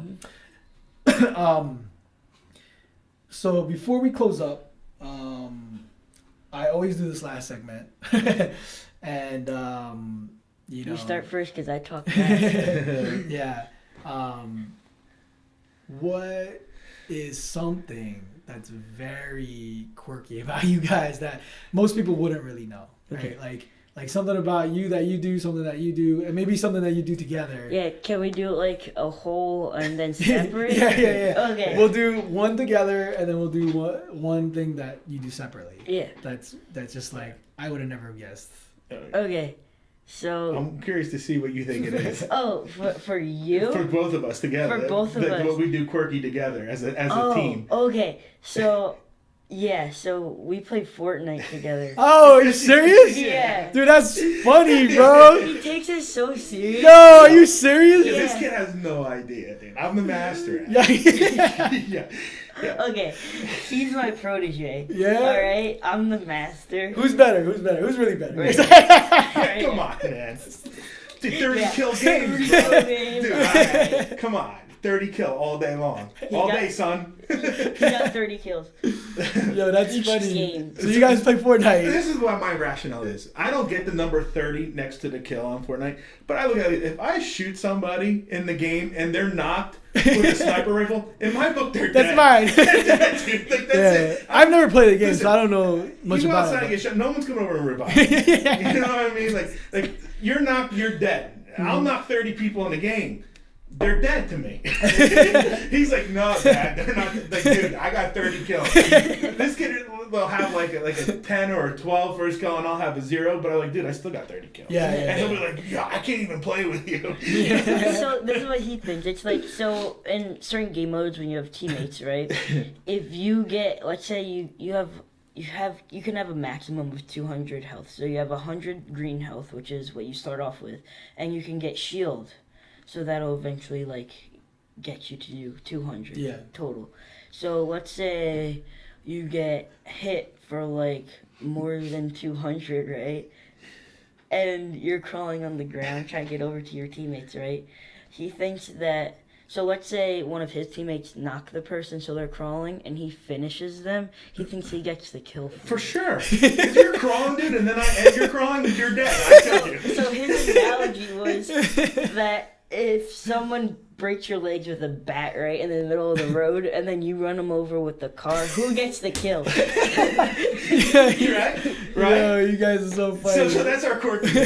That's what we That's do. cool. I didn't know you guys play Fortnite. That's hilarious. Oh yeah, he I plays forget on who PC plays- and I play on Xbox. Oh, you guys can play together? Well, he plays on Xbox and I play on PC. But Wait, you can? It's cross-platform? Yeah. PC Oh, are you can play with serious? PS4 and Xbox. Oh, I didn't know Yeah, that. yeah, Oh, that's yeah, crazy. yeah, Wait, but yeah. that would be cheating though, because the mouse and keyboard's faster. He connects a controller. Oh. I do a controller and a mouse. He does. That's kind of wild. Yeah. I can't do the keyboard. Yeah, I do you the mouse and I do the control Xbox controller. Yo, that's hilarious. Yeah, Man. I'm telling you. Think about using your Xbox 360 thing and using the mouse. That's what he does. I don't know if my brain could do that. Yeah, it's it's so weird. Like, next level stuff. Yeah, the way I hold it is kind of funky too. So it's just Because the thing is, the way on like the PC, your fingers are like that. Yeah, and I can't do that. But the mouse is so much faster It's than so the fast. joystick. Yeah. So like you just get mad headshots. Oh yeah, that's why I get 30 kills a game.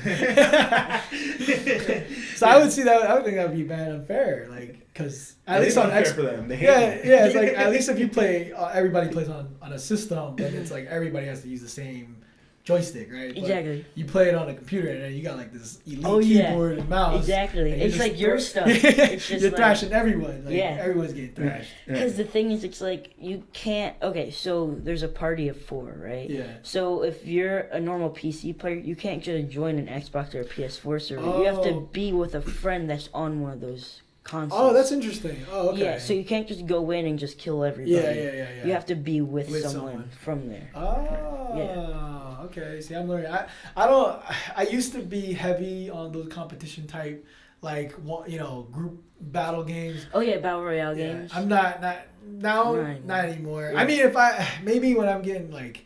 Maybe have my own kid. Right? I'll be like, yo, let's play whatever Fortnite 3. I was just like, dude, this is the dumbest game. He said, come on, Dad, just get down. Here, I'm gonna download it for you on the computer. I'm like, dude, don't download it. You're gonna mess up my computer. I don't know what this stuff is. Don't touch it. Oh no, come on, you'll love it. Funny thing, he downloaded it himself just to try it. Yeah, I did. I ended up downloading because he kept on asking me. He's like, oh, you gotta do it. I was fine. I downloaded it, right? It took him like a month to figure it out. And then he kept on yelling at me, you gotta buy the battle pass. I'm like, no, dude, I'm at like tier 50 and I don't need a battle pass because I'm just slaying everybody. And he's just like, no, you gotta get the battle pass. I'm not spending money on battle pass. What do? I end up getting battle pass. You know what I mean? So like now, what's battle pass? Battle pass is like gets you into an area where you could like earn all this other stuff. So there's these things called tiers, right? Yeah. So when you first get the game, so it's not really free. It's free. It's pay to play at all. It's free to play, but you're in order considered to beat garbage people, because you're wearing a default skin. All right. That's what he said. So for a while he's like, Dad, I'm not playing with you anymore because you got a noob skin. You gotta get the battle pass and get some real skins. Yeah. It was not like that at all. Yeah. Yes, it was totally like that. Okay, so what happened was I talked him into getting it, right? Yeah. So the game states that if you get the battle pass, it does not make you better at all, but he totally thinks that he's on a whole new level. Let me tell you something. Does he get new guns? Like, No. Let me tell you. I'll sit you there. get skins, like so there's pickaxes, and gliders, and cool contrails. So it's like, you know how you have to jump out of that. How much money is it? $10. Oh, okay. Yeah. For like not the special kind. You can get the big pack for $28. So it gets crazy. $100, man. Nah, man, that's wild, dude. Forget that. that. It's so complicated. Yeah. So this guy, I tell him like, man, I'm like. He's like, you gotta get the battle pass. So finally I got it. And the thing was, like, when you don't have the battle pass, it's like you could literally like have your crosshairs on one of these guys and shooting them, and you're not doing anything. It's like you do 1 damage with a it's shot. Just like, are you kidding me? And then all of a sudden I get a battle pass, and it's just like, man, I went from having like 25 kills to like 40 kills a game. And I'm just like, yo, this is crazy. I'm like, the battle pass totally helps you out because you're paying them money, so now they do some little algorithm and make your like your aim assist like tighter. Your damage is a little bit better. You know what I mean? He's like, Dad, there's no difference. I'm telling you, there's a difference, man. It's all about the confidence. My brain is telling me there's an algorithm in here that the more money you spend, the better you're gonna be. So if you spend $100 on the battle pass, you're gonna be a god. Beat everybody. Yeah, that's funny, man. Yeah. So that's our group. That's our group. That's awesome. Oh yeah. So now individually, all right. Who wants to start off? Rock, paper, scissors. Just kidding. Okay, I'll start off with it. So I'm obsessed with rocks. Yes. All right. You're like little GSP, man. Yeah. GSP's I spend hours digging up a rock. Yeah. Like one time I thought. Is it the rock, or are you trying to find like a dinosaur? Rock. Are you just into rocks? Rocks are so fascinating. Okay, maybe you're not little GSP. GSP's into dinosaurs. Yeah, right? I like dinosaurs, but not as much as rocks. Okay. What about rocks? Are you like? Have you ever taken them to like a crystal store? Oh, shit. Where he's just like, pretty much. He just was like swinging with them. Are you kidding me? Okay, so here's the thing. It's cool to be taking to a rock store. I like it better when I get my own rocks. because I earn it. Yeah. You know, Yeah, it's yeah. like you're digging with that like stick that you break off a tree. You're like, oh, gotta get the rock. That's so It's funny. like I dug up a rock when I was like 5. It was like this big and like that thick, and I just like. Yeah, it was like a 20-pound rock. Yeah. It took him literally like an hour and 40 minutes Yeah. to. Oh, sorry, I had my ringer off. Yeah. I thought, but yeah, so it took like an hour and 40 minutes. Yeah. To Yeah. unearth that thing. You wanna know what's funny? He actually kept track of the time. I did. It was right by a bench. I sat there. I'm like, all right. You could have Liam's jiu-jitsu and rocks. A funny story of his rock collection, right? So. Oh, bro, my whole room is full of freaking rocks You know, all over the place. it's crazy, right? So we sent him down to Virginia with my family. You know, in the summertime, usually we'll give him like 2-3 weeks. Sometimes get down there, and you know, so he'll go down their farm and do whatever it is they do down there. You know, with the. I have to tend to the animals. Yeah. You know, he helps out with animals. It's a cat. It's like 20 cats and like a dog now because this other one died.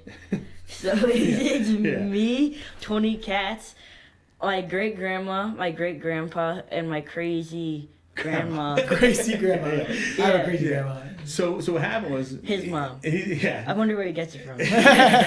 So we sent him down there, and we're like, all right, we're gonna redo his room. It's gonna go from baby room to like a bigger boy room, right? This was like 2 years ago. Still like 3 years childish ago, room, right? need a new room. But like, you know, we painted it all up, put new curtains, put new bedding in there for him, you know, whatever, change it up a little bit. Take down his posters of cars and Buzz Lightyear and all that stuff. Oh, so yeah. I'm going through all of this stuff, dude. I literally found like 20 pounds of rocks hidden in his dresser drawer, like in the closet, dirt in in the little carpet. bins, like underneath his Dude, bed, hidden in the you are mat, a between the nut, mattresses. bro. Yo, he would go and just fill his stuff up with rocks and then hide him in his room. Like You are a nut. You know, hide him in shoes, hide him in Lego containers, hide him in Tupperware containers, and then hide him in the closet underneath stuff. There's probably something. Oh, dude, we had to clean out everything. I was like, can you believe? And then he was fascinated with sticks for a while. There's So gotta he- be a name for this. Yeah, so he would just bring sticks in. Like, he'd find weird sticks with And weird there'd be bark like on it. And weird like bugs in their house. Are you into bugs? Or are you just? I hate bugs. Oh, but You they hate came bugs. in because you because brought. he'd bring Damn in it. wood. Like, we find branches. I'm like, how did he bring that without seeing it? Like, and he'd like wrap it up in like a hoodie or something like that, and just like, oh, okay. I'm going to my room. And hides it in his closet. Like, seriously, like you could have a bonfire with the amount of wood we found, and you could probably build a pretty nice solid rock wall with all Listen, the rocks. there's It's probably. crazy. No, you can build a campfire. Yeah. and Yeah, you can build a perfect campfire. Seriously. Yeah. This kid had so many. I couldn't believe. My wife and I were just sitting there like, I can't even believe this kid had all And these the rocks. coolest thing was that some of them were like quartz, and my mom loves quartz, Oh, so okay. she convinced my dad to keep some. Yeah. So we kept some. of them. And He actually I'm found some obsessed really with cool stuff. shiny rocks. One Yeah. day you're gonna be like, hey, what's this yellow? It's a chunk of gold. You never And know. then you're gonna get into gold, Yeah. and then it'll be Liam's. And then I'll be in California, gone for like 6 years. It'll be Liam's jiu-jitsu school and gold. Gold exchange. We buy your gold and stuff. Yeah. Gold exchange. That's it. Yeah, that's Yeah. funny, man. Oh, we could have a jiu-jitsu school on one end, an acai bowl place in the middle, and then a gold exchange place on the Yeah, next you love end. your acai. You know. Exactly. Alright. Life That's is not funny. complete without acai. I'm like, come on. Yeah. Alright. So yeah. On to your quirks. Yeah. Well, you know, I wanted to say there could be a lot worse that he could be bringing home. So you know what? Like, Yeah, I'll take sticks. I'll take some rocks. I'll take you some know? sticks and rocks, you Yeah, know? that's all good, man. Yeah, I'm happy with Oh, that. and I was obsessed with seashells Yeah. Yeah, when we were down there, dude, it was and just dirt. Oh, so just like collectibles, like Yeah, things like little things, yeah, man. little- Like, yeah. we could go on forever with the things I found there: rubber bands, hair ties, paper clips, Oh, yeah. staples, tape. Just don't be a hoarder, yo. I was obsessed with like stretchy things. Yeah. Like, you know, I Thumbtacks. go into my mom's room and take all her hair bands. I'm sure she appreciates And that. one day I had my whole arm filled. Seriously. It's hilarious. And my hand was purple. Bro. He was cut off the circulation. Yo, dude, Yeah. you're Yeah, a that's nut, man. Yeah, But those are the qualities that separate you from the other, Yeah. other batches, you know. Yeah. So, yeah. So Chris, what? My quirky things is I collect Hot Wheels cars. Do you? Yeah. No way. Yeah, only bro. European ones though. Volkswagen, Audi, Wait, BMW, what? Porsche. Yeah. You collect Hot Wheels? Yeah, dude. I don't know why. Like, I'm just fascinated. Well, you're really into German, right? Yeah, like yeah, Euro cars, cars, yeah. or is it VW? Well, anything German, pretty much. Really? Like BMW, Porsche, Audi, I didn't know VW. that. Yeah. Well, yeah, you had a sick Volkswagen, right? Yeah. A Couple of them. insane. Yeah. He was like a president of like a car club. Yeah. Wow. Yeah, it was cool. But so I like my Hot Wheels cars. I don't know why. Yeah. I don't take them out of the packages. I just buy them. My Yeah, cabinets are yeah. stuffed with The cabinets, right? You open up the cabinet and they're all just fall out. Yeah, you know how That's people so have a junk funny, drawer? man. I have a junk You have a cabinet. junk- and it's yeah. just packed Hot with Wheels? Hot Wheels. Yeah. And Dude, you that's go into so the crazy. attic. Yeah. Our I have bins landlord full. yelled at us because we had too many boxes, and they looked in the boxes and It's was like, all "Why are there Hot- children cars in here?" Listen, Yeah. man. One day, I mean, Yeah. who knows? A lot of them are probably worth money now. I don't man. even know. I don't care. Yeah. I You don't just know. like I them. look at them, I buy them, I'm like, oh, this is so cool, and then it just goes into it. And Oh, doesn't man. even, like, you don't he- even like put them on a. He thing? buys them No. and then he puts them in a box and puts them in the attic. that's it. I don't know why. Oh, No, wow. I don't think that I'm gonna get money for them. I just like them. I want to look Well, at you're a them. collector, yeah. Yeah, I don't know. Yeah, I just Watch, you probably have one Hot Wheel that's like $1 million Who knows? or something. Who knows? Man? It's like that one Yeah. little lottery. Just And the- he'll Yeah. sit there. Like he was like, he has like this little Hot Wheels track, and he would go up into Oh yeah, the I'd attic. steal his cars. He'd go up there, and just he'd be up there with my wife, Amy, and she'd be like, "Chris, So if Liam I- found your box of cars." I was like, "Keep him out of it." And then all of a sudden, like this kid would be like, have his track out, and you're. And I look at him like, where'd you get that from? From the attic. Mom said I could take it. I'm like, what? No, that's my car right there. That's mine. That's mine. Like, what are you taking my car for? Oh, and Yeah. he collects skateboard decks. Oh yeah. Oh, you do that too? Yeah, Oh, I didn't know old that. school. Oh, so But both of they're you are super collectors. cool. They usually, Yeah, I like the I old school collect rocks decks. and sticks, and he collects cars and. Did you used to skateboard? When I was decks. younger, yeah, Oh, I okay. loved the old school. 80s. That was like, well, who's that guy that's like that legend? Which one? Tony Hawk? Yeah. I mean, No.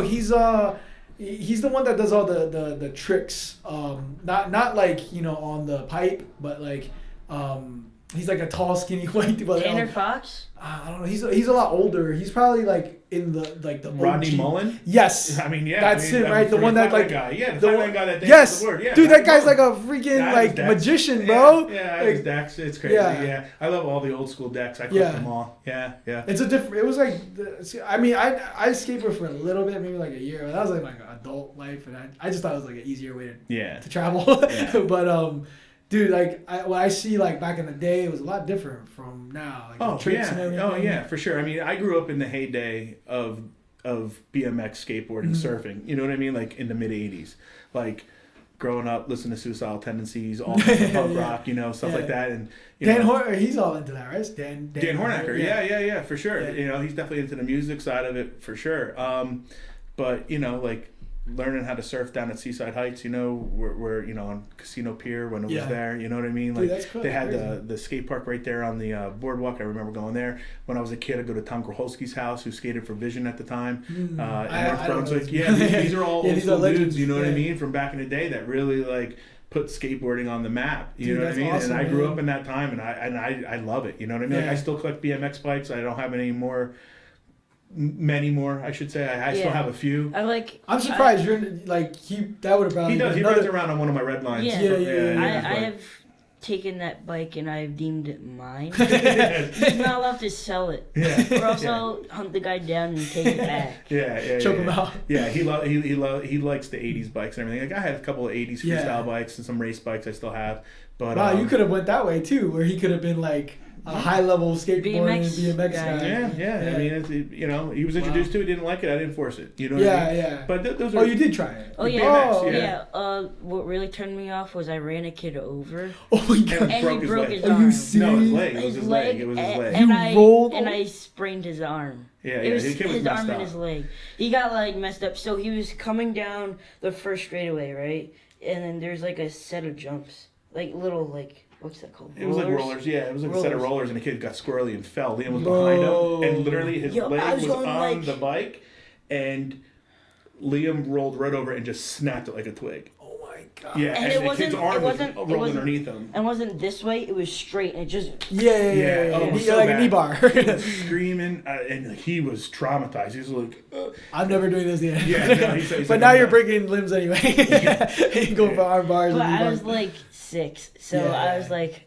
Yeah, it bothered him a lot. Yeah, You know, I'm sure. as a I mean, kid. that Yeah, traumatized. it was scary. So, Yeah. that ended quick. Yeah. You know. Dude, that's nuts. But yeah. I won my first thing, and I ran a kid over, and I was like, I'm done. Oh, you did? You actually competed? Yeah, Well, it was or like a little one race. small thing. Yeah, it's a little local. Yeah, but race still, thing. Yeah, that's- it's nothing yeah. huge. It was like 5 For kids me, in it there. was huge. For him, it was Yeah, huge. yeah, Big I was hill. like big hill, some rollers, a little ramp thing that. Well, go I mean, around. they talk about you when you're when you guys ride at 6 Mile. Like Liam's like this beast. He's Yeah, like, he's dangerous. I mean, Ryan's like, no, we gotta get this kid up. he's gonna die. He's gonna, like he don't care. He's just gonna fly in the air. No, seriously, we were I we did were like the riding. big jumps Yeah. and stuff, We and were- Brian's like, "Don't do that." I do it anyway, Yeah. and I get yelled at, Yeah. but I don't care because I like that air. I was like, ah. Yeah, Yeah, so you're a nut. we were rolling the one night over there, we were riding, and Liam just going, and I just hear ching, ching. I look behind me, and Liam's literally like 5, maybe 6 feet in the air, upside down. Bike is flying all over the place, like tumbling, because we just came down this big hill, and he tried to jump over a rock, and he just endoed over and.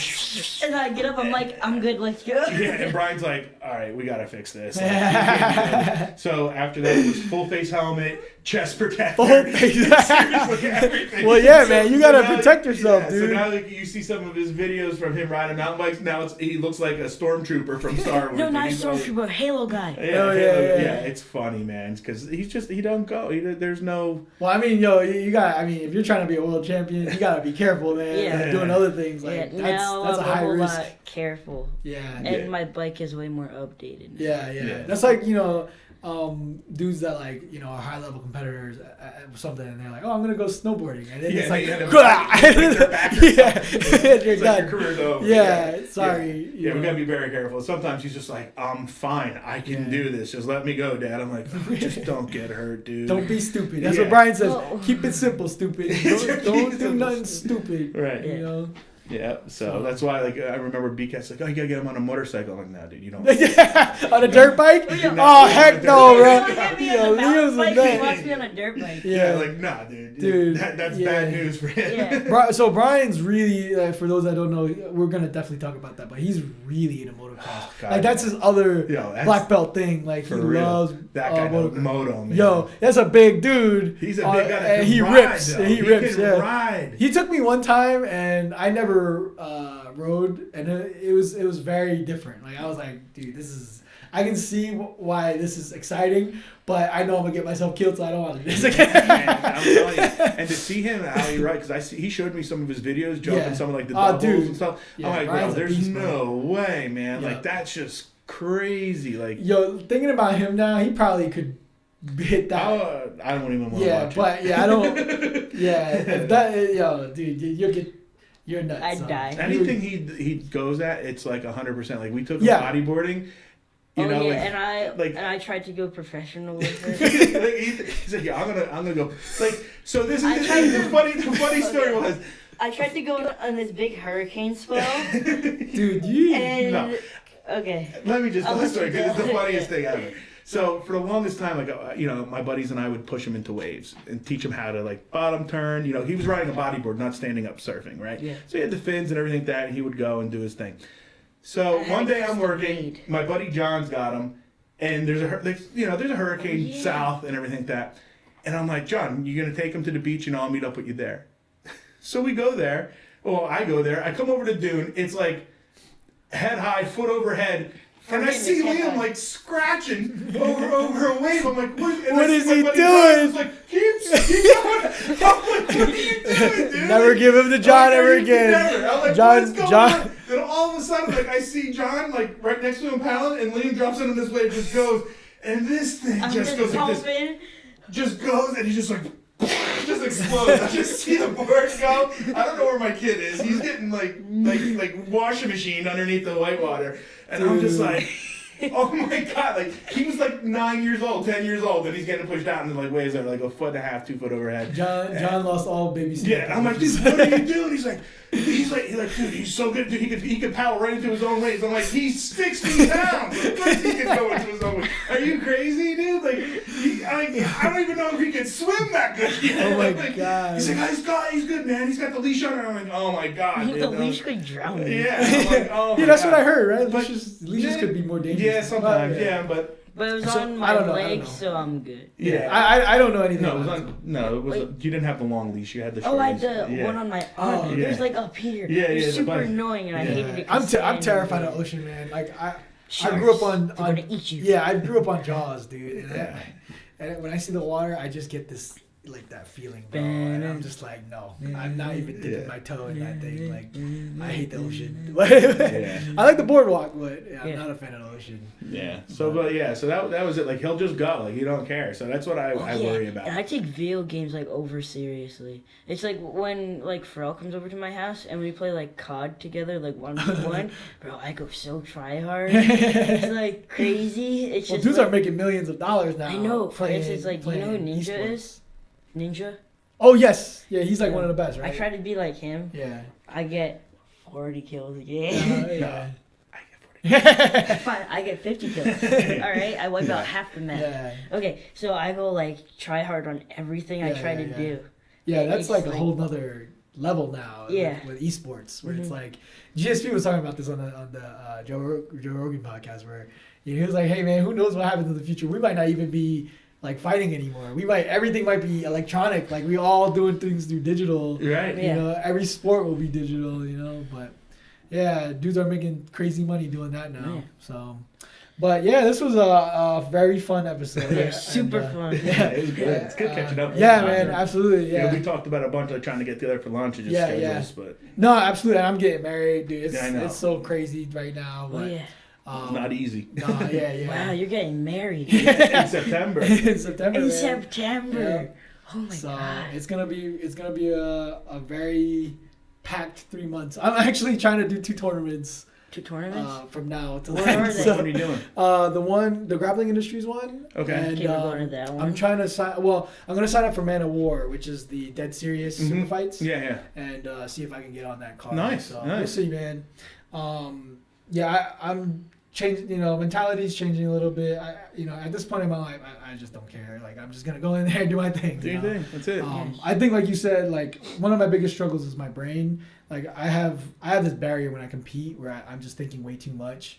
Overthinking And, yeah, everything. overthinking every single thing, and I Yeah. get caught. I get caught, or I'm up by points, and then I'm like, man, It's I like need to do like the what ifs. yeah, like what I get is like I don't want to be that guy that just sits there and wins. Like I Right. want to finish, or I want to at least dominate. Right. And then when I try to do that, and then I get sweeped or heel hooked or whatever, and then I'm like, oh great, like I should have just laid and prayed, or I'll take a guy down and then he'll have the DOA position.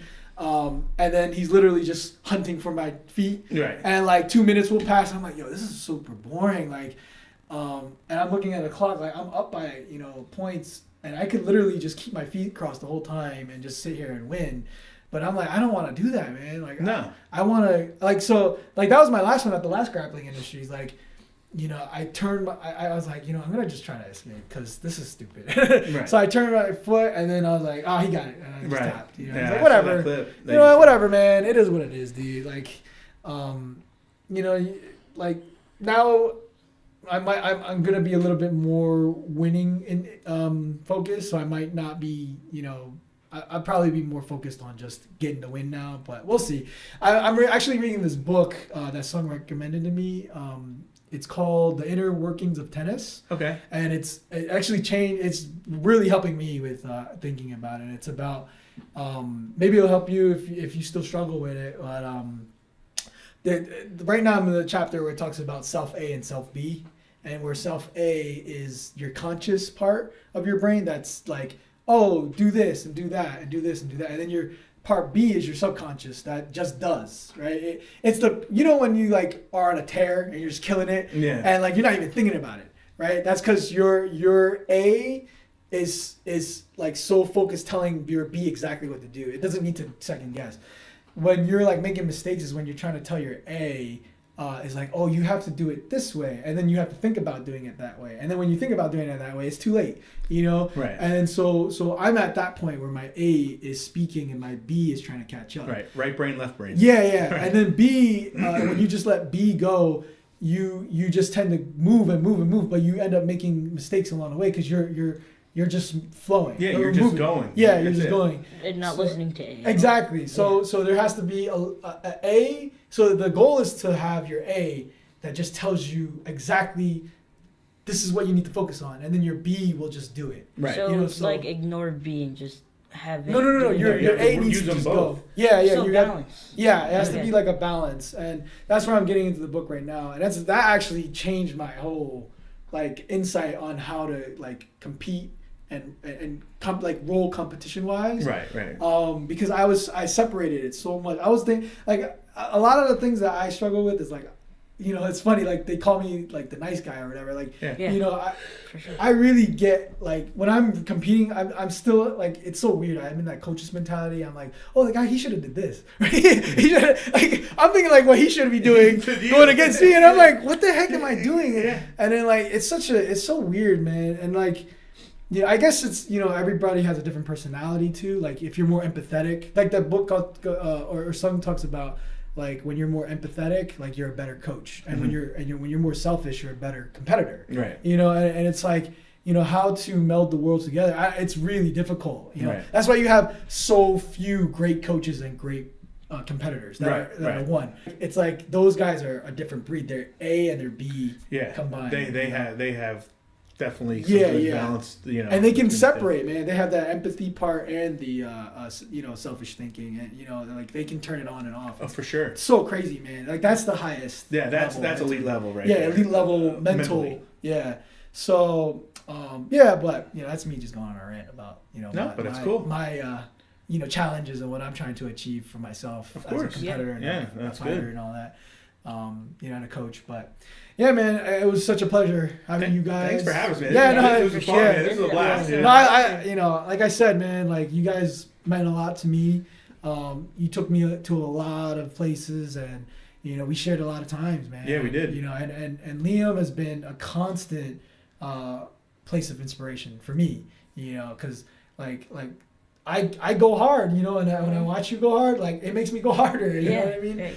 And it's like, you're just a 12-year-old kid, and you were doing this since you were a young kid. And it's like, almost 8. Yeah, man. It's like, yo, I got no excuse. You know, I mean, like I'm a little older and my joints hurt, and like I got tons of injuries, but hey, man, whatever. Like you know, at some point I'm gonna be 80 anyway, and everything's not gonna work anyway. Right. So yeah, it's you like know, live it when you can. Yeah, exactly. So I'm just, you know, right now.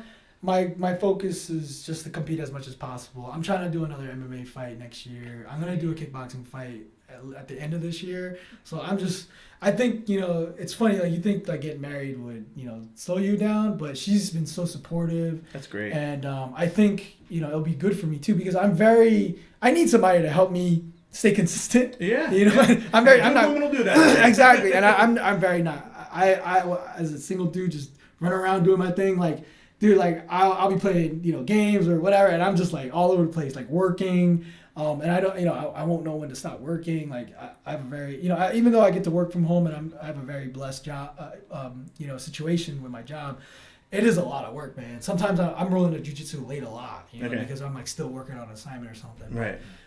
You know, with her being there, and that's sometimes because like my mind just can't focus, you know, or whatever. Yeah. But her being, you know, a part of my life when she's actually physically here, I'm like, I really gotta get this done, like now, because I'm, you know, I gotta spend time with her, so, and I need to go to the, you know, teach tonight and train, so I need to get this done, and you know, I think it'll be a lot better for me. So, yeah, we'll see. Maybe there'll be an evolution with me, you know, in the next year or so, but.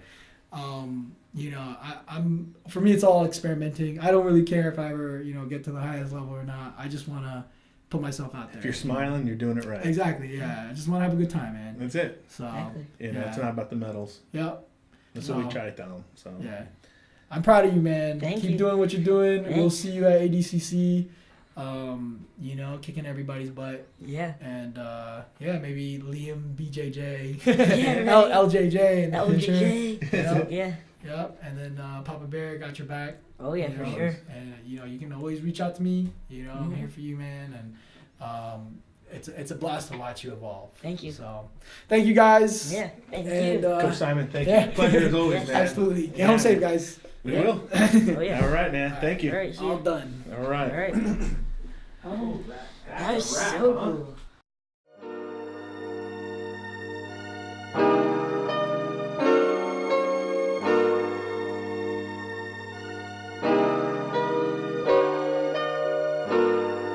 What's up, everyone? Thanks so much for watching the episode. If you liked what you saw, make sure to subscribe, comment, like, and definitely share because you never know who this could help. If you'd like to buy any of the products that were discussed, the links are all available in the description below under the video. Make sure to use my links so that I can get paid. And if you'd like to further support what I'm doing, you can send me Bitcoin and Litecoin to my wallet addresses that are also in the description. Thank you all again so much for watching and your support for the project. Peace!